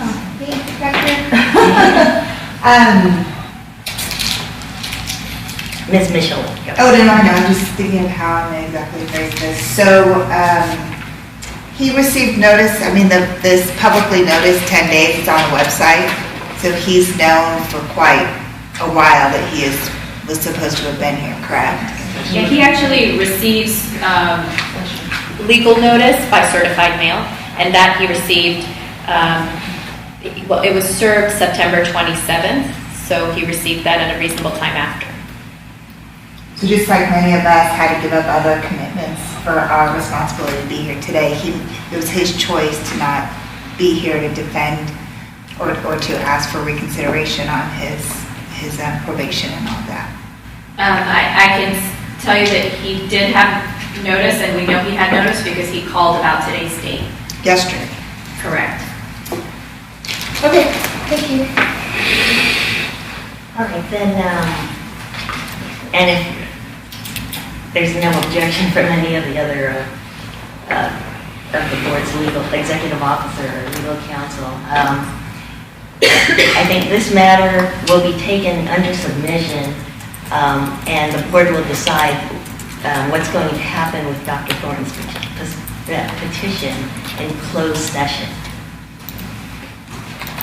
So then, with that, this hearing as to this petition is completed, and the matter will be decided by the board in closed session. Is there anything else? Is there anything else, Ms. Crawford, that we need to say on the record? My only question was whether the determination of whether this matter would be continued or not, whether that's an open session. Well, would that be in, I think that would be in closed session. Part of deliberation, it would be closed. It is. Let's go back on the record. Okay. All right, we're going back on the record. Ms. Crawford had a question as to whether or not the decision on whether or not the hearing on Dr. Thornton's petition would be continued versus being decided by way of a default decision. Is that? Yes, Your Honor, that is my question, and the reason I asked about that determination is whether the determination would be in open session, because should the court decide to move forward with a default, should the board decide to move forward with a default, as Your Honor has explained, it's essentially a presentation of the case without the petitioner here to present his side. And if the continuance is, if his call is determined to call for a request for a continuance and that's denied, then I believe I would need to introduce these documents to the court for the consideration of the board in making that default determination. Okay. What we're going to do is take a short recess so we can figure out how we're going to proceed with this matter. Just a very short recess. Let's go off the record. It will take 5 minutes.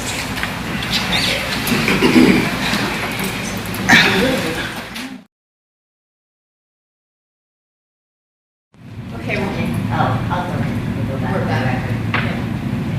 All right, so we're all back. Okay. We're back on the record. What we're going to do at this point on Dr. Thornton's hearing is I've asked the president of the board that if we could have the board go into a closed session briefly so that the board can deliberate on how it wishes to proceed on the hearing on Dr. Thornton's petition. The two alternatives being continuing the hearing on the petition or proceeding with the hearing as a default hearing on the petition based on Dr. Thornton's failure to appear at this hearing this morning. So I'll ask the board president if she could place the board in closed session. Sure, at this time we will be going into closed session, so if I could ask the public to please step outside. So we can't do anything. Right. Kelly ran into the restroom.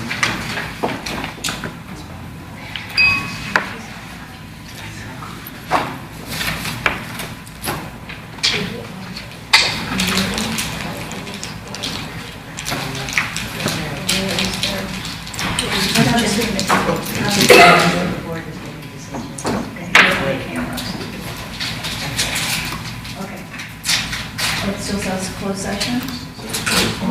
Are we still in closed session on the screen, or what are we on the screen? We're open now. Okay, thank Are you. we waiting for the Correct.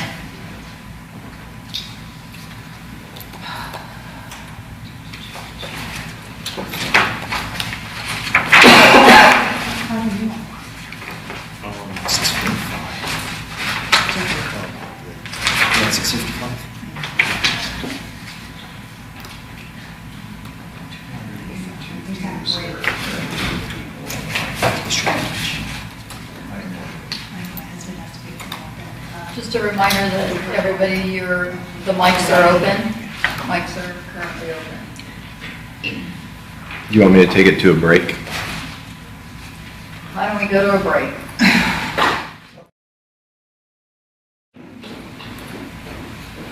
Okay.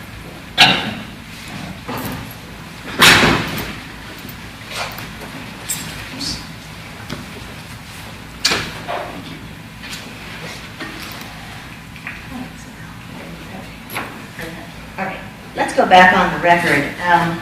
The board has made a decision to proceed with the hearing on Dr. Thornton's petition as a default proceeding pursuant to Government Code Section 11520, based on his failure to appear here today for this hearing. Let me just note for the record, based on the documentation presented by the Deputy Attorney General, which I'll let you go formally mark in a little bit. There is a notice of hearing here, again indicating that notice of today's hearing at this location was served on Dr. Thornton at his address, 1041 Southwest Lake, Los Angeles, California, 90006, served by certified mail on September 25th, 2007. I'll note that the address I just indicated is also Dr. Thornton's address of record with the board, according to the documentation contained in the exhibit book presented here, or to be presented here by the Deputy Attorney General. So it does appear that proper notice was served of this petition on Dr. Thornton, and he has not appeared here this morning. So this case will proceed by way of a default. Ms. Crawford, you may begin the presentation by the Attorney General's office. Thank you, Your Honor. I've provided the court with our exhibit packet. It is Exhibit 1, the Notice of Hearing, which the court has discussed regarding today's hearing date. And the petitioner did call the staff and let them know he would not be present today, so he was aware of today's hearing date. Exhibit 2 is the certificate of license history for the petitioner. Exhibit 3 is his petition for reinstatement and his supporting documents. And Exhibit 4 contains the disciplinary documents. And I would like to have those marked and introduced at this time. All right. The documents just described by Ms. Crawford shall be marked as Exhibits 1, 2, 3, and 4 as described on the exhibit list contained in her exhibit book. Exhibits 1 through 4 are admitted. All right, Ms. Crawford, do you wish to make a presentation or give a brief summary of the background of this case? Yes, Your Honor. The petitioner was issued his certificate of registration to practice optometry on October 3rd, 1977. The board filed an accusation against the petitioner on December 31st of 2002, charging him with violations of law based on disciplinary action that was taken by the Kentucky Board of Optometric Examiners. The petitioner failed to file a notice of defense in the California case, and his license was revoked by default on July 14, 2003. In 2006, 2008, 2011, 2013, and 2014, the petitioner filed requests for reinstatements, all of which were denied for failure by the petitioner to establish good cause to reinstate his license. Petitioner has filed his present and sixth petition for reinstatement which was filed on July 19, 2017. The accusation alleged unprofessional conduct based on the Kentucky Board's finding. That board had suspended petitioner's license for 6 years, beginning in 2000. The Kentucky Board had found petitioner to be in violation of their laws as follows: that he was grossly unprofessional or conducted himself in a dishonorable manner, obtaining fees by fraud or misrepresentation, conduct that was likely to deceive or defraud the public, receipt of fees for services that were not rendered, knowingly making a false statement regarding a prescription, presenting a prescription for a controlled substance in violation of the law, failing to give vision care to patients who sought and paid for such care, and associating or sharing an office or fees with a person engaged in the unauthorized practice of optometry. The Kentucky court stated that the petitioner took money from clients, quote, and did nothing to improve or care for their vision, and that his failure to provide paid-for services handicapped the clients in the conduct of their daily activities, deceived the public who expected eyeglasses or contacts in exchange for the money they paid, and damaged the profession by smudging its reputation for honest service. The petitioner took the money from too many patients without providing glasses or contacts for his malfeasance to be a mistake, negligence, or oversight. Further, he has put himself outside the reach of these patients who have no means of being reimbursed. Petitioner simply abandoned those patients who depended on him, end quote. His first petition for reinstatement in California in 2006 was denied because he made inconsistent statements in the petition regarding his drug and alcohol issues. Additionally, the letter of references submitted were insufficient to meet the petitioner's burden of proof by clear and convincing evidence that his license should be reinstated. His second petition for reinstatement was denied in 2008 due to his lack of remorse, forthrightness with the board regarding drugs and rehab programs, and his citation in 2006 for unlicensed practice in California. The board suggested that prior to the next petition, that the petitioner undergo 2 psychological evaluations, drug testing, and 100 hours of continuing education. The petitioner's third petition for reinstatement was denied in 2012. The petitioner showed evidence of continuing education taken nearly a decade prior, and 30 hours in the preceding 2 years. He submitted no other evidence of rehabilitation. He was also dishonest in his petition in that he certified that he had never been arrested nor been subject to professional discipline in any state. This was false in that petitioner later admitted he had been arrested and jailed several times in Kentucky, and his professional license in Kentucky had been suspended. His responses to questions during the board hearing were noted as bizarre, rambling, and unrelated to the questions posed of him. When given the opportunity, petitioner did not take responsibility for taking money from patients and not delivering their glasses due to financial stressors. He neither took responsibility for the citation issued to him in 2006 when he practiced without a license due to financial stressors. He stated an unwillingness to undergo psychological evaluation or drug testing. The petitioner had failed to make any meaningful rehabilitative efforts when he filed for his fourth petition for reinstatement in 2013. And in 2014, he submitted his fifth reinstatement petition and indicated he had nothing new to add from previously denied petitions. In his current and sixth petition, the petitioner states he is merely submitting his previous petition, which was denied by this court and by this board. Thank you, Ms. Crawford. Do any of the board members have any questions for Ms. Crawford? No? No. Okay. All right. Anything else from you, Ms. Crawford? In closing, Your Honor, the proceedings in the restoration of a revoked license, the burden does rest on the petitioner to prove that he has rehabilitated himself and he's entitled to that license being restored, and that he must present strong proof of rehabilitation, which must be sufficient to overcome the former adverse determination. The standard of proof is clear and convincing evidence. Thank you, Ms. Crawford. Thank you. Okay, with that, the matter is submitted and will be decided by the board in closed session. We're off the record.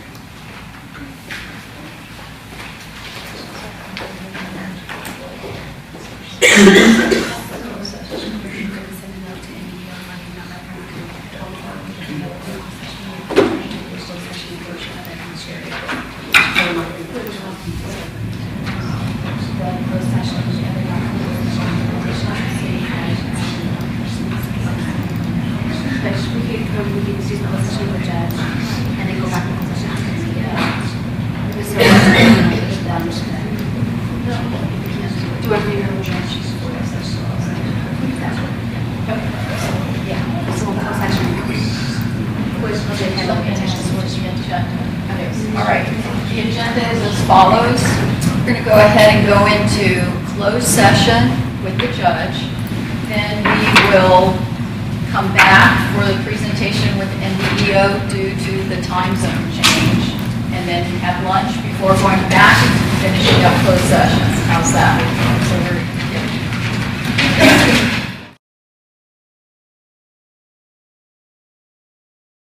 Start item 9.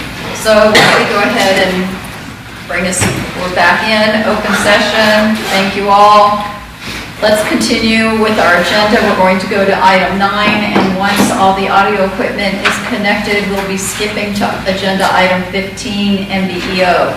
So for agenda item 9, dispensing optician committee, Ruby, would you like to give us the report? Yes, I'd like to, you see there's a list there on where we're going back and forth. We decided that a lot of these topics do work, and we're pulling, they are in priority order, but we've got to interchange them. I briefly just wanted to say, with the outreach, what we're trying to do is tie in. A lot of opticians are a little bit confused. Do they renew their license with the state, or do they renew it through the American Board of Opticianry, which we call the ABO? And they don't really need to do it through the ABO, so there's going to be some outreach. So they don't think just because you renewed your certificate, does that mean you get a license and you get to practice in California. There's a lot of confusion going on with that. That's what we're really working on, the outreach. We are still working on the disciplinary guidelines. We going page by page, finding things that still need some work on. The payment, I know the staff is working on, see if, because there was a request, if we could start accepting checks, e-checks, and they're still working on that. The application for the decoupling, where an optician passes their exam, that they don't necessarily have to have that tied into an RDO, that they can still apply. And we do have an application that we've gone through over a few times, and yesterday we were still making some comments about a few things we need to change about it, so staff still needs some time, right?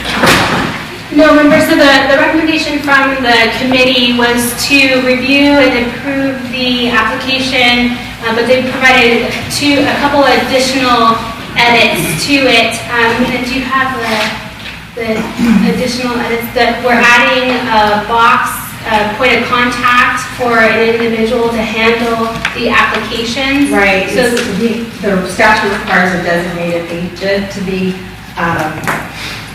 added here, but there was a public comment that would be useful to also have an optional space for the person that is responsible to answer questions about the application itself. So that's not reflected in the drafts you have in the meeting materials.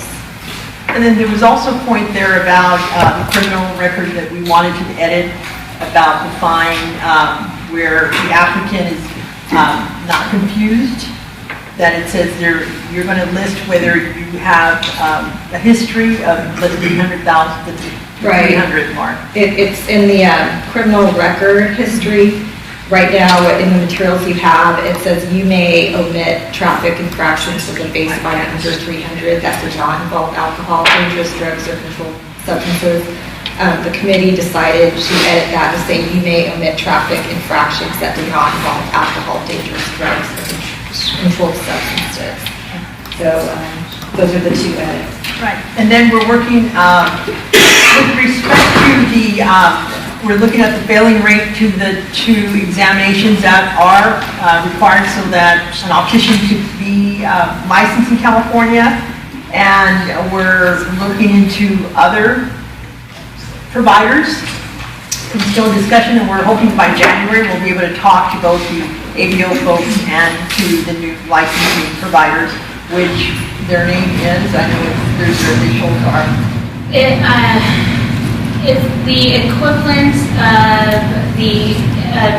ARBO for optometrists, the Associated Regulatory Boards. There's Association of Regulatory Boards for opticians, and they also provide an exam. And they are for nonprofit. So we're going to invite them to our January meeting so that we can talk to them.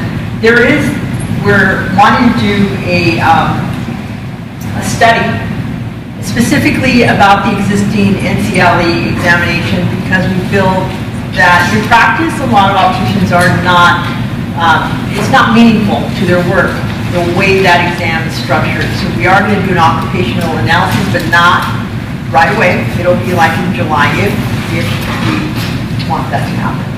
Yeah, to clarify, it was a recommendation from the committee to have the board proceed with an occupation analysis, but the decision still needs to be made by the board. And we should talk a little more about continued education. We decided that we would not continue to work with that at this point, and perhaps in 2 years from now, we can see if that would be mandatory for opticians to have continued education. So on the requested actions,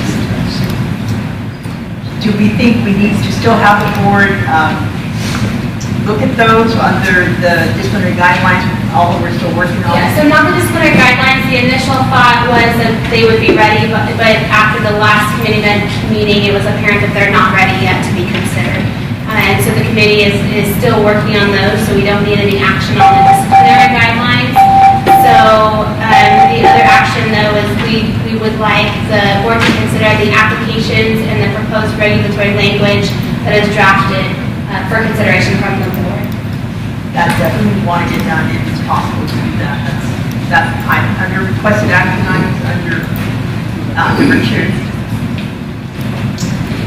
And then the last one, and then the applications, and then we already talked about the occupation analysis. We're not going to do that until next July, right? Right, you're looking for action from us for numbers 2 and 3. Yes. Are there any questions or any clarifications you need about those requested actions? One more clarification too for a motion for the board to consider is that it takes a while for these to go through the rulemaking process. It can take up to a year for these to take effect. And so what has been requested from the DOC is similar to being able to process the applications without the notary requirement. They're also asking to process the applications with the absence of the tied license information. So the current application has the corresponding SLD or CLD, which is not necessary to process the application. It's also not supported in statute or regulation. And so the DOC has requested that the board approve staff to proceed with processing the application without that information. So do we need to separate those out, or we get a motion for each? I think it's best to have 2 separate motions. Start with number 2 and then number 3 under the requested actions. So do I have a motion based on the ask of the DOC committee? So moved. Second? Second. Okay. And just for clarification, that's a motion to direct staff to process the applications without the accompanying fields, the related fields. Okay. All right. Secretary, roll call vote. I'm sorry, public comment? Seeing none, roll call. Ms. Brandwein? Aye. Dr. Turetsky? Aye. Rachel Michelin, aye. Don Burke? Aye. Mr. Charles absent. Ms. Garcia? Aye. Dr. Calducci? Aye. Dr. McIntyre? Aye. Mr. Mardani? Aye. Ms. Salazar-Sperber? Aye. Motion carries 8-0 with 2 excused absences. Okay, thank you. And then the second motion? And can you restate? I move that we adopt the proposed application and regulatory language and direct staff to commence the rulemaking process. And I would just add, amend that to adopt the proposed applications as they were edited today. Is there a second?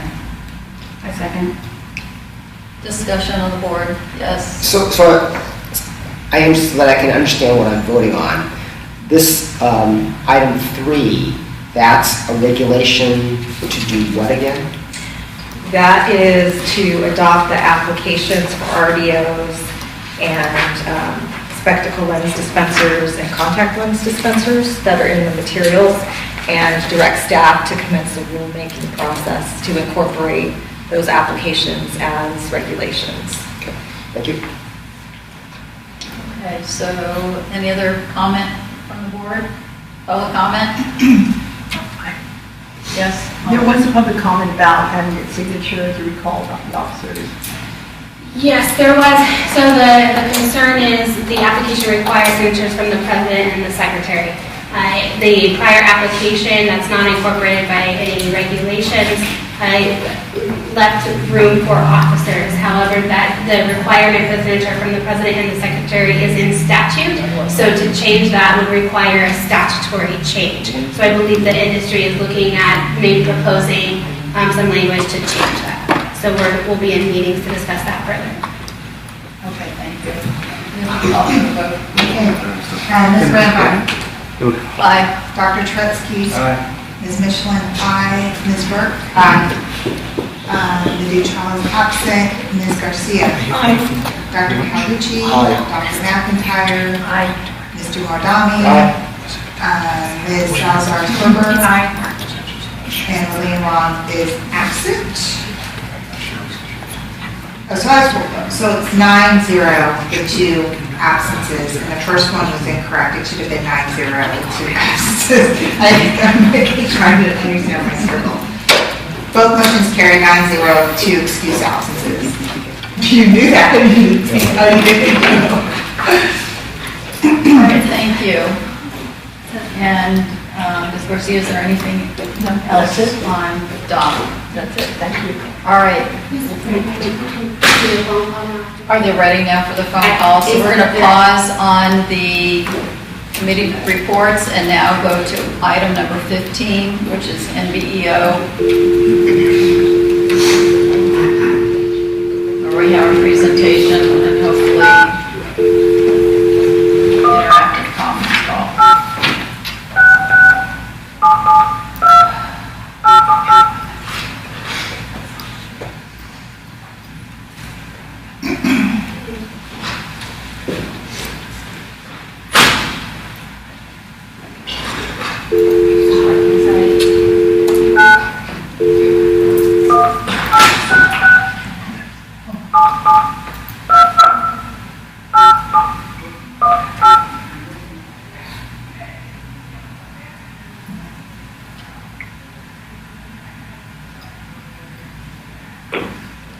Welcome to Reservationless Plus Conferencing. Enter your conference code, followed by the pound or hash sign.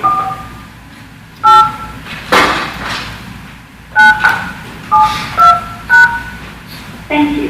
If you are the leader, press star now.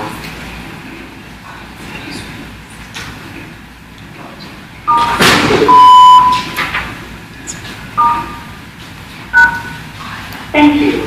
You will now be placed in conference. To mute your line, press star 6. To unmute, press pound 6. Hello? Hello? Hi. Hi. Oh my goodness. I'm so sorry for the delay. We had phone difficulties. I'm going to go ahead and put the projector on and we can start, okay? Okay, it sounds great.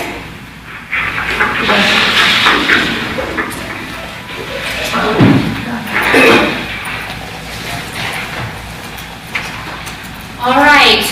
So members, the board had a few concerns regarding the NBEO examination. We had spoken with Dr. Terry, the former executive director of NBEO, related to their process of how they identify untrustworthy sources. There was also some concerns that were raised regarding what happens when there's technical difficulties. And so what I had asked MBEO to do is provide a presentation, an overview of what the exam process looks like to the candidate, and to give that background information, and then to also give some additional information of how they identify the untrustworthy sources, what the appeal process looks like for the candidate, and then what their process is if they have technical difficulties, what MBEO does to help mitigate those circumstances. So with that, we have Jill Bryant, who has created a presentation for the board, and she is the interim executive director. Dr. Terry has retired, so she is the interim until they appoint their new one. So with that, Jill, thank you so much for your patience, and I'll turn it over to you. Okay, well, great. Thank you so much. Can you hear me? We can, yes. Great. So let me just start with our first slide here. I'd like to introduce you to our participants on the call today. We have our board president, Dr. Jill Martin-Medikoff, who is in North Dakota with the snow right now. So, Jill, would you like to say a few opening words? Well, I just thank the California Board just for the opportunity. We certainly want to open dialogue about any of the concerns that you have. This is your exam. We do take our responsibility to develop valid exams with presentations and of the exams that meet your needs. And so we just thank you for bringing the concerns to the board, and we're just really happy to have the ongoing dialogue with you. Thank you. And we also have Dr. Kyle Jennings here, who is the National Board Secretary of Nutrition. And then also participating is Dennis Maines, a chief scientist with Cavion, who will speak with you. We have some slides in just a moment. So the National Board has an 8-member board of directors. We have 4 members from ARGO, 3 members from ASCO, and a public member. And currently our public member is from the business world. Our board is a very active, engaged board, and they all work very, very hard. It takes a lot of individuals to make our exams happen. And currently, the National Board has 13 full-time staff members, 3 of whom are ODs, 1 who is a PhD. We have 28 part-time standardized patients that are involved in our Part 3 examination, the clinical skills examination. And we utilize 60 remote examiners for grading purposes for Part 3. 25 in-house examiners, that's for Station 2 of the Part 3 exam, which involves sonometry, gonionoscopy, punctal plug insertion, administration, removal of soft and gas-permeable contact lenses. So we have an in-house examiner who's an optometrist present and is there for safety purposes. In addition to that, we have 55 development committee members and 38 council members. So as you can see, it really does take a lot of individuals to make our exams happen. National Board is very proud of the relationship that we've had with both Alpine Testing and Cavion for many, many years. Alpine provides external validation from a psychometric point of view, and they help us with our standard setting. And then Cavion has provided forensics analysis to us for many years, and as mentioned, you'll hear from Dennis Maines or Cavion in just a moment.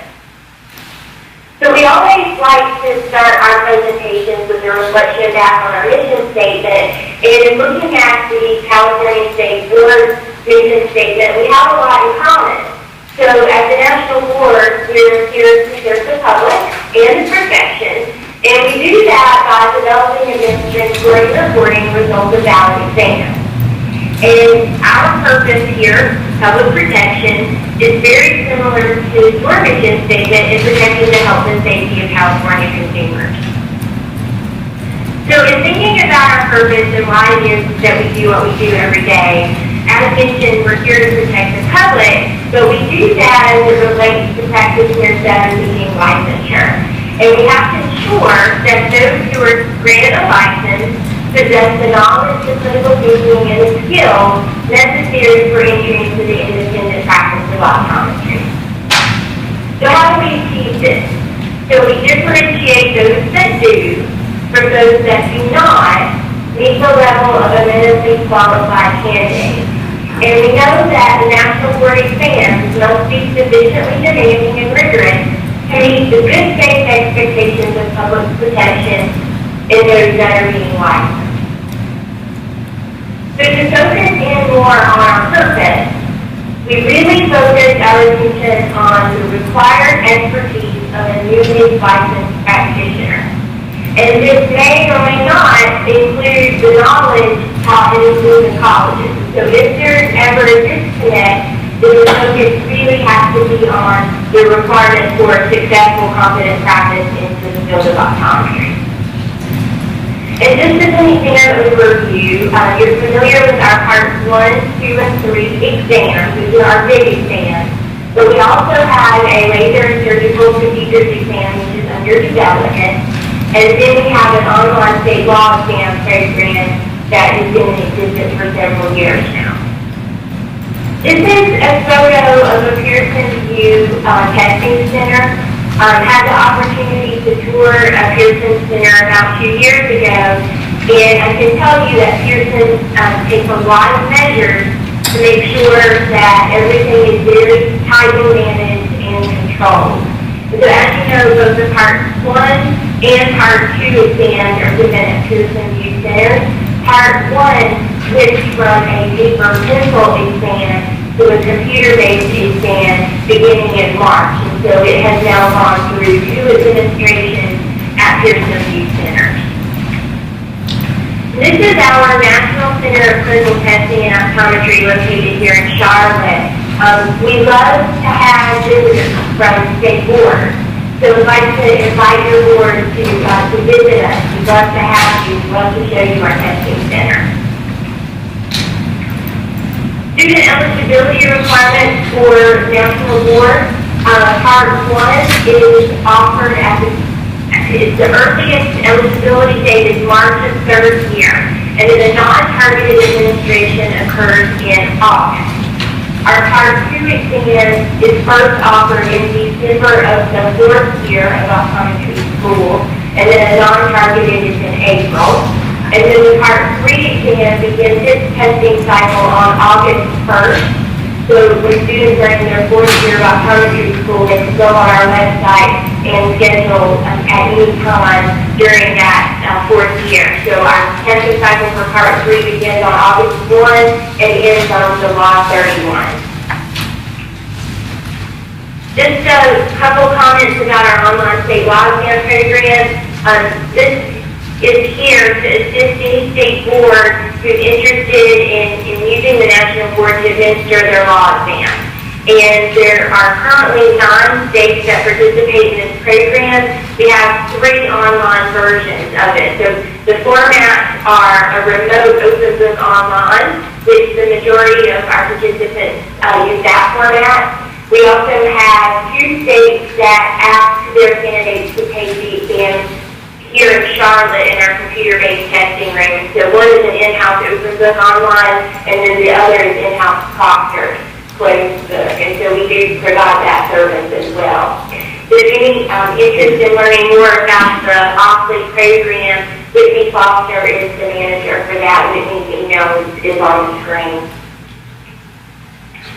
Just a couple of quick updates from the National Board. We were at the Academy meeting in Chicago recently, and I hope some of you were able to stop by and say hello. We really enjoyed being at the Academy.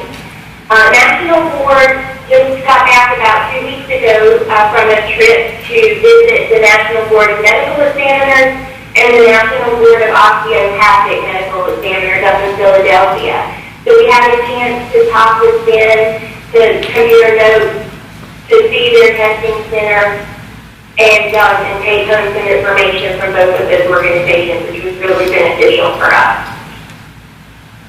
We're starting something new for 2018. We are providing some item writing seminars to schools and colleges that are interested in having either our Part 1 or our Part 2 director visits the school and provides this a 2-hour seminar that talks about item writing. So we've already had several institutions scheduled, and we're really looking forward to beginning this program beginning next year.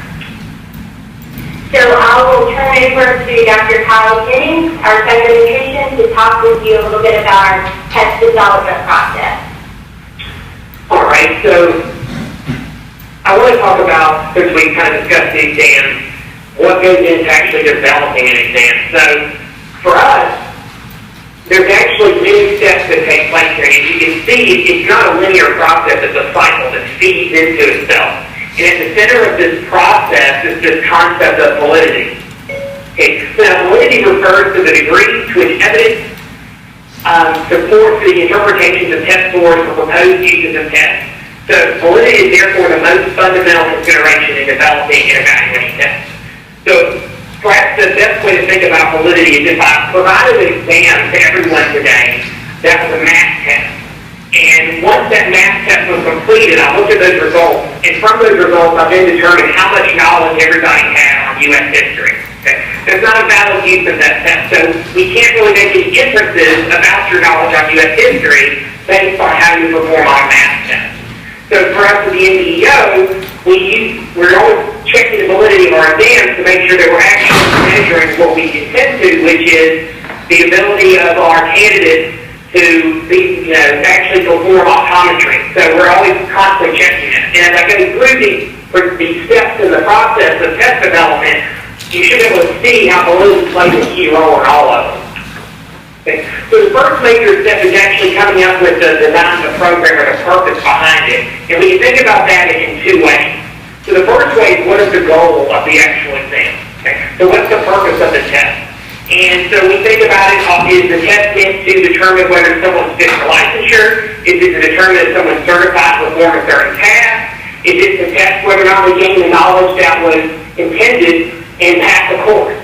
Okay. So the other thing we think about with the purpose is, who is the actual audience? So who are the stakeholders in the exam? Well, the most obvious one, of course, are the candidates who take the exam, but it goes beyond that. Okay. So state boards, in terms of the NDEO, are also stakeholders in the exam. Even beyond the state board is the public. The public actually has a stake within this exam. Okay. So once we define the actual purpose of the exam, we then want to start thinking about what content should be on the exam. So this comes in the term of two different categories you can think of it as knowledge. So what are concepts and subject areas that should appear on the test? And then skills. So what type of tasks do we expect candidates to be able to complete on one of the exams?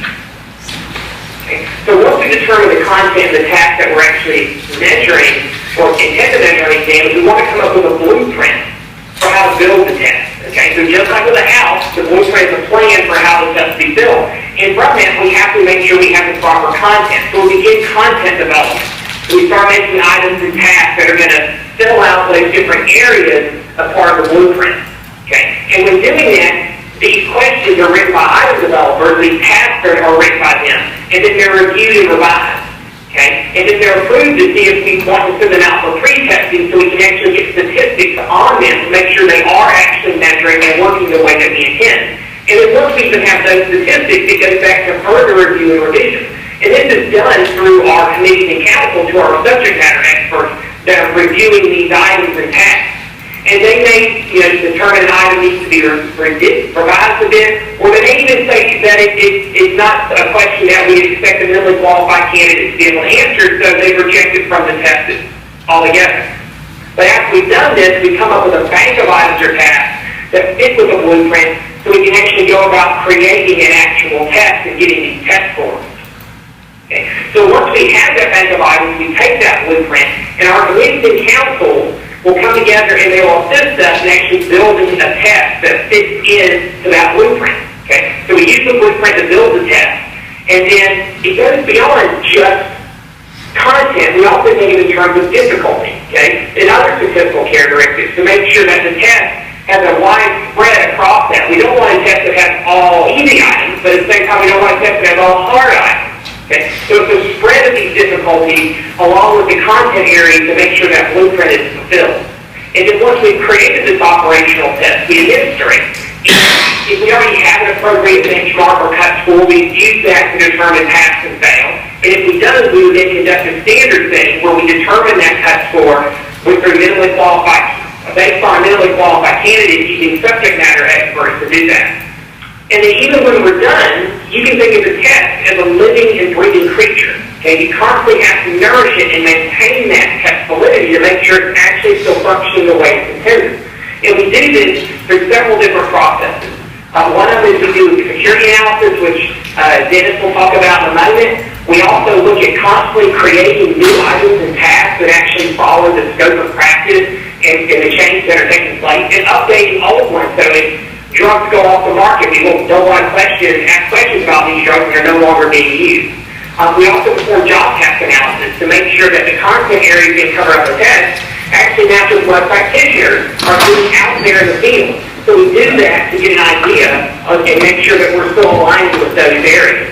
We do standard settings every 5 to 7 years to make sure that our standards are staying the same with what the community is doing. And then we use our subject matter experts to actually constantly look over our items and tasks to make sure that they're sticking with the current best practices, asking questions, and what's important being used in the field. And then through our Part 3 exam, we're always looking at how our examiners and our standardized patients are performing, and we keep them standardized through calibrations and constant training. And we look at how their scoring goes through iterative reliability, and then verifying accuracy of candidate scores through that method.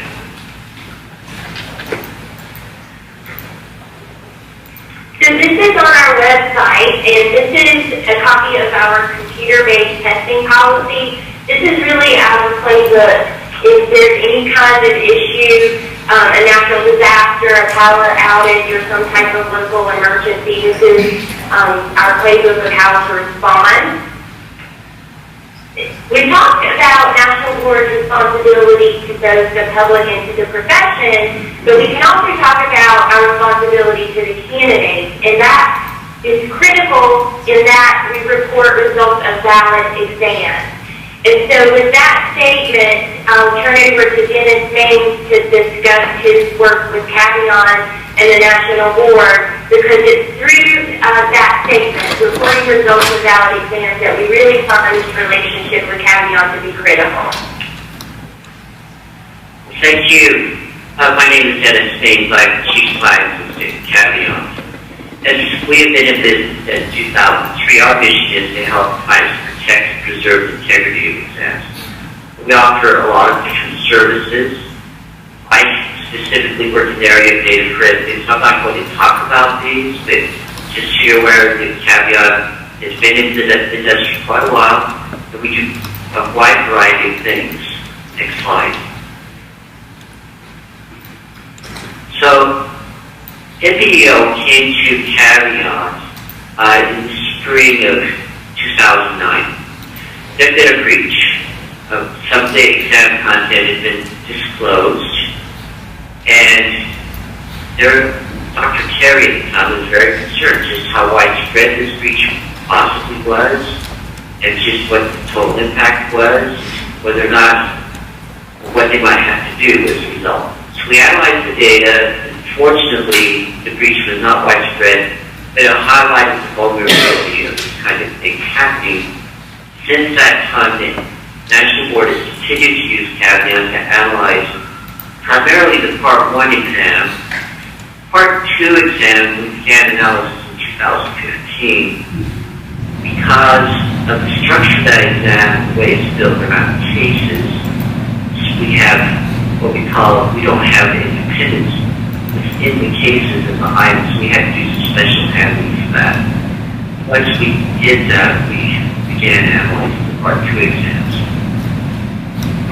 It's just important to note that when we find scores or test results, they're so anomalous that they really raise eyebrows as to whether or not individuals have done their own work.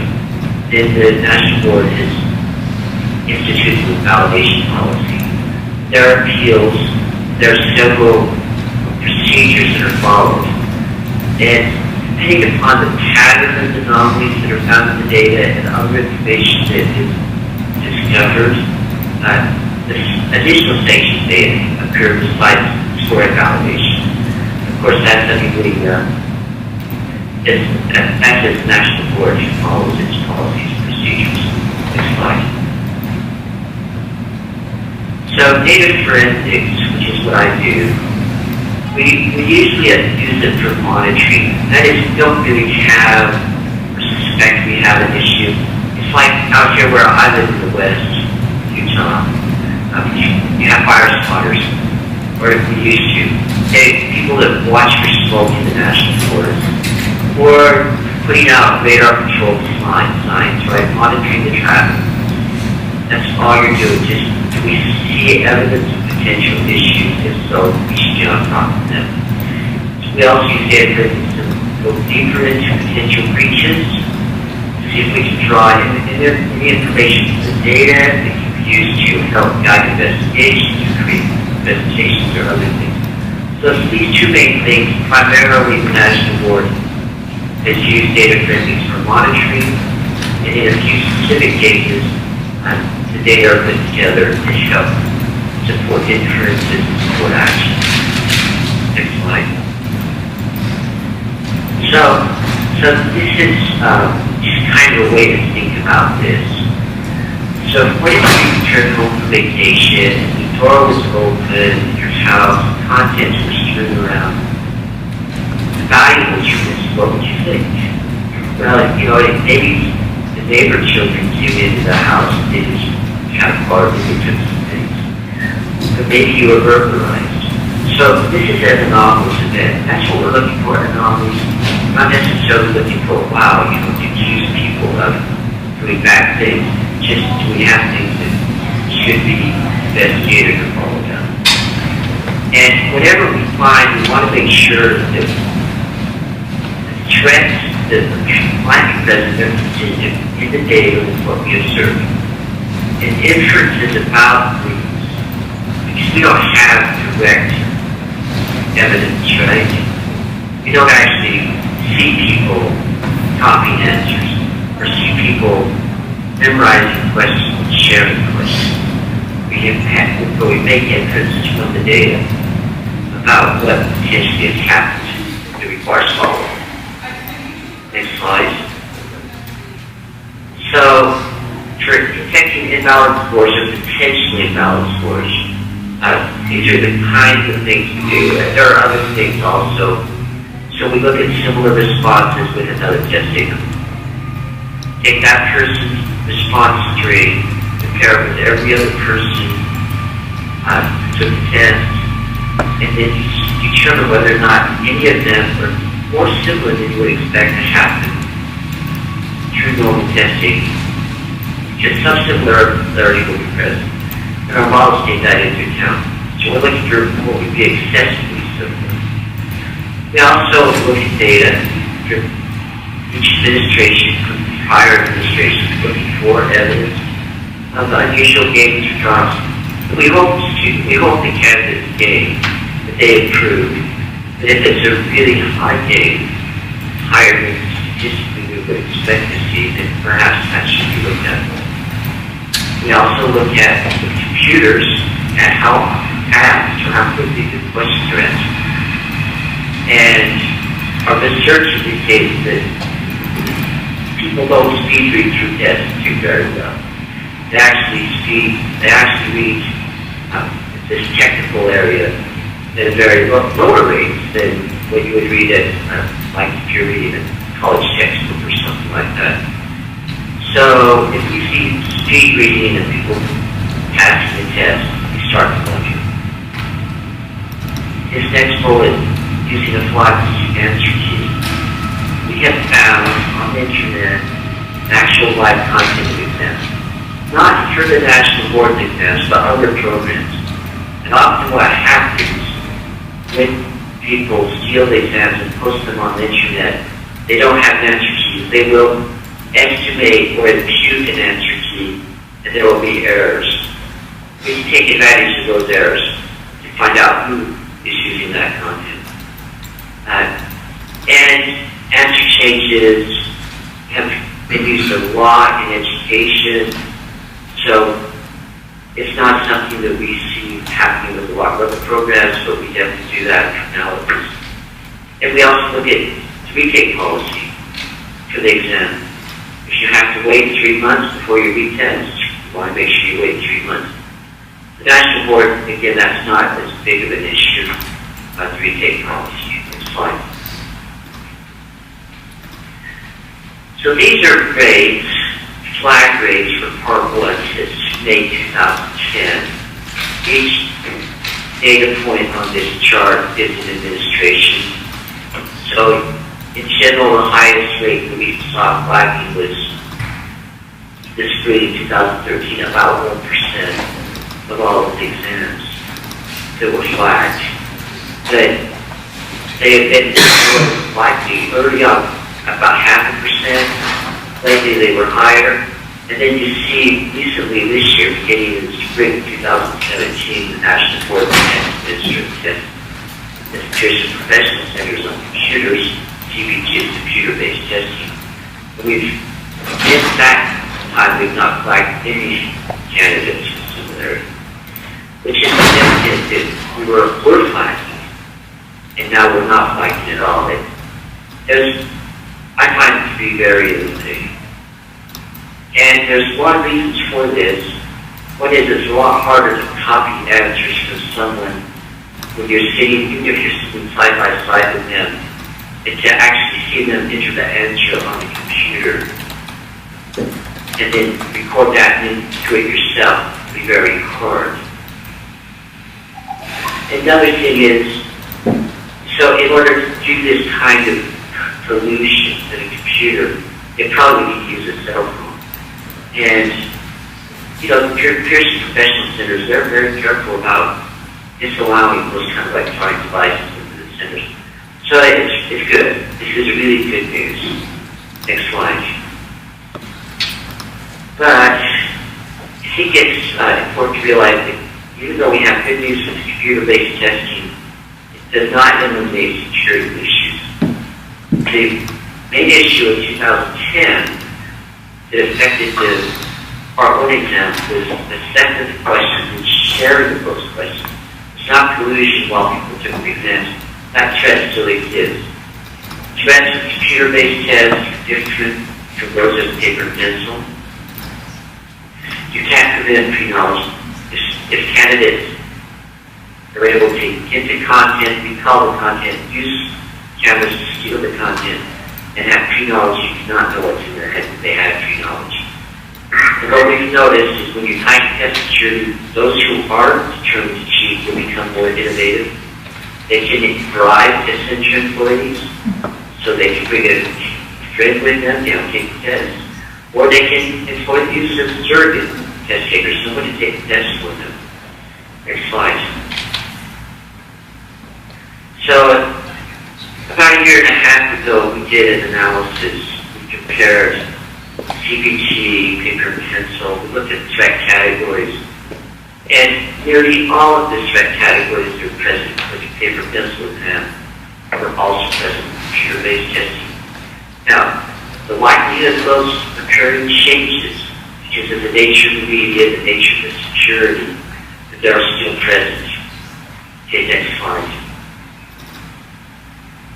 So, for example, people are using watches on cameras, they're using Bluetooth to transfer information. I have a picture of this in a minute. Using cell phones, miniature cameras, or kind of rings, pens, buttons, jewelry, eyeglasses. Eyeglasses are actually big enough that they actually have recording. They put little cards in cameras, a little bit heavier frame. I had a client who had stopped a test taker in Hong Kong, and they searched him, they got the glasses, but the test taker, they saw it on video after the fact, but they able to slip the card out, got the eyeglasses, put it under his thumb before he left the test center. So they got the glasses, but not the card. So we monitored for that showing up. So I'm going, anyway, the point is some of this stuff is really hard to prevent. Let's go forward. So So this is an example off the internet of this system for cheating. And you have this loop that goes around your neck, this induction, all this stuff goes under your clothes. And those two little, up there, those two little gadgets, those are earpieces that they put in the ear. They actually use magnets, holes, extract those out of your ear and slide. So this is just this is an actual live situation involving the GMAS. In British Columbia, we had 2 people that were using this kind of technology to cheat, and they decided to employ some tutors who did not know what was going on. When the tutors became aware of what was happening, they informed people, and then they were caught. They were transmitting from outside the test center, no one knew it. It wasn't until after tutors became aware they had a problem. They actually caught them. So that illustrates some of the threat in happening with computers, even though it seems to be better. Thank you. I think I'm finished with my part. Well, thank you for allowing us to present, and we'll be happy to answer any questions that you have. Members, questions? Dr. Bryan, this is Dr. Martinson, and I think it may be helpful for the California Board, particularly to know that when Cavion in the past has identified untrustworthy pairs, they have no idea where those candidates are testing. Theoretically, with statistics, if there could be an anomaly where there was a candidate in New York that took a test and was identified as an untrustworthy pair with a candidate that took the test in California. So theoretically, with statistics, that could happen. But in the history of the National Board, the only time that those pairs have ever been identified as suspicious is when they were taken at the same testing center. And when we get those, and Cavion has no idea what seating chart it is, they have no idea what a candidate's taken the test, but in every single one of those instances that have been identified as untrustworthy pairs, they happen to be candidates that were at the same testing center, that were seated side by side, one in front of the other, or diagonal within eye view of another test participant. And those are the only cases that National Board has really gone through the Judicial Council and made a decision about canceling untrustworthy scores. So the process is, double-blinded. Cavion has no idea where the students are. And it's only once we get the data that is unmasked that we are delighted to say that since constant PPT testing, no untrustworthy pairs have been identified. Okay, thank you. We're going to ask the board members for questions and bring closure to this discussion within the next 5 minutes. So, Dr. Kawaguchi? Yes, so I have some questions around Pearson View, because one of the concerns that we had as a board in the past was inconsistencies in actual administration of the test in years past. Can you expand a little bit more on what's been done to change that and minimize the actual administration of the test?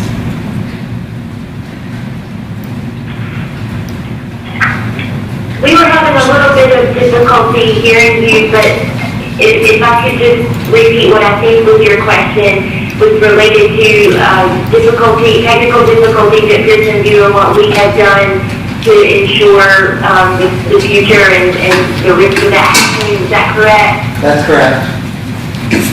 Okay. So, as you know, the December Part 2 PAM administration, there were some software upgrades that Pearson had conducted at some of their centers that didn't work well with our images in our Part 2 exam. And unfortunately, we were the first exam to be administered right after some of those centers had delivered those upgrades. And so we were affected by that. And so directly after that, several from leadership at the national board and the board president traveled up to Pearson VUE headquarters, their local headquarters in Minneapolis, Minnesota, met with their CEO and their entire leadership team, and really had some heart-to-heart discussion about how can we move forward from this, what can we do to work together to ensure that this doesn't happen.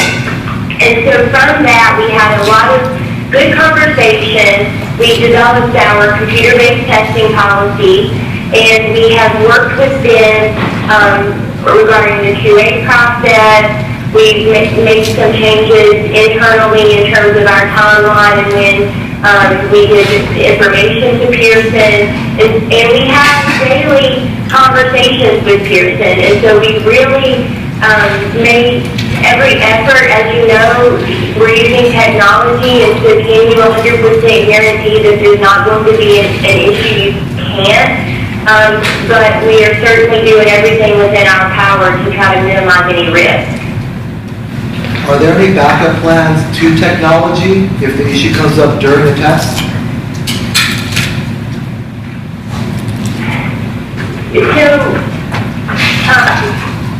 So I guess your question would be if there's an issue with the technology, would we switch someone to a paper pencil? And the answer to that would be no. We would work with that candidate to find a time for them to take the test on the computer at Pearson VUE.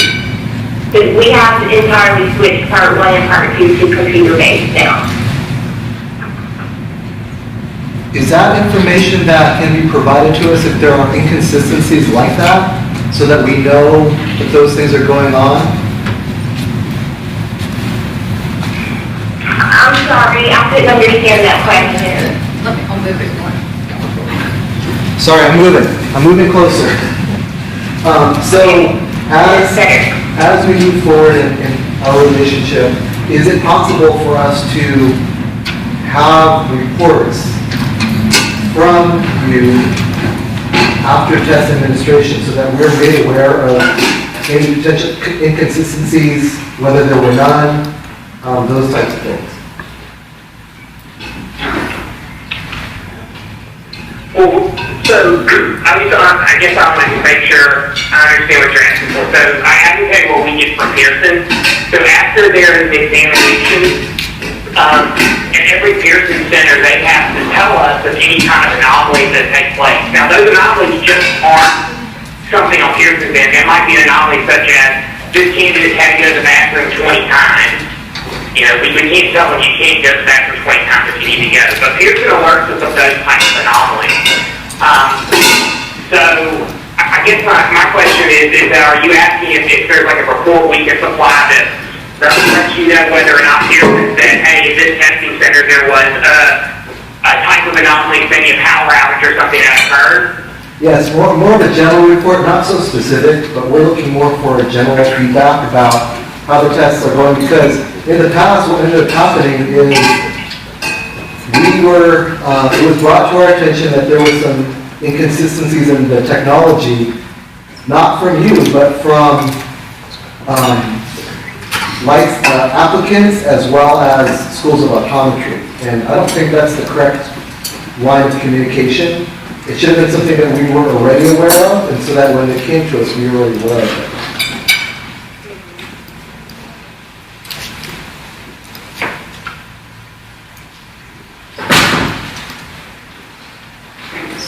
Follow. We need it. So we can follow up, and we're going to bring this to closure.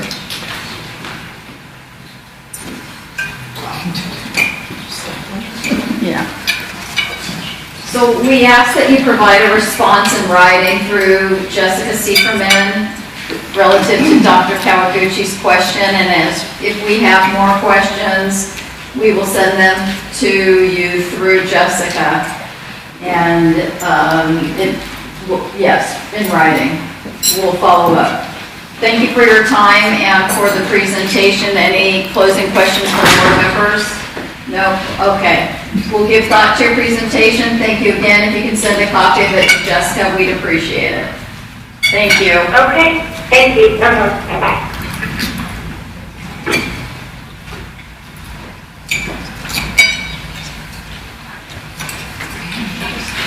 Okay, so now we will move to closed session.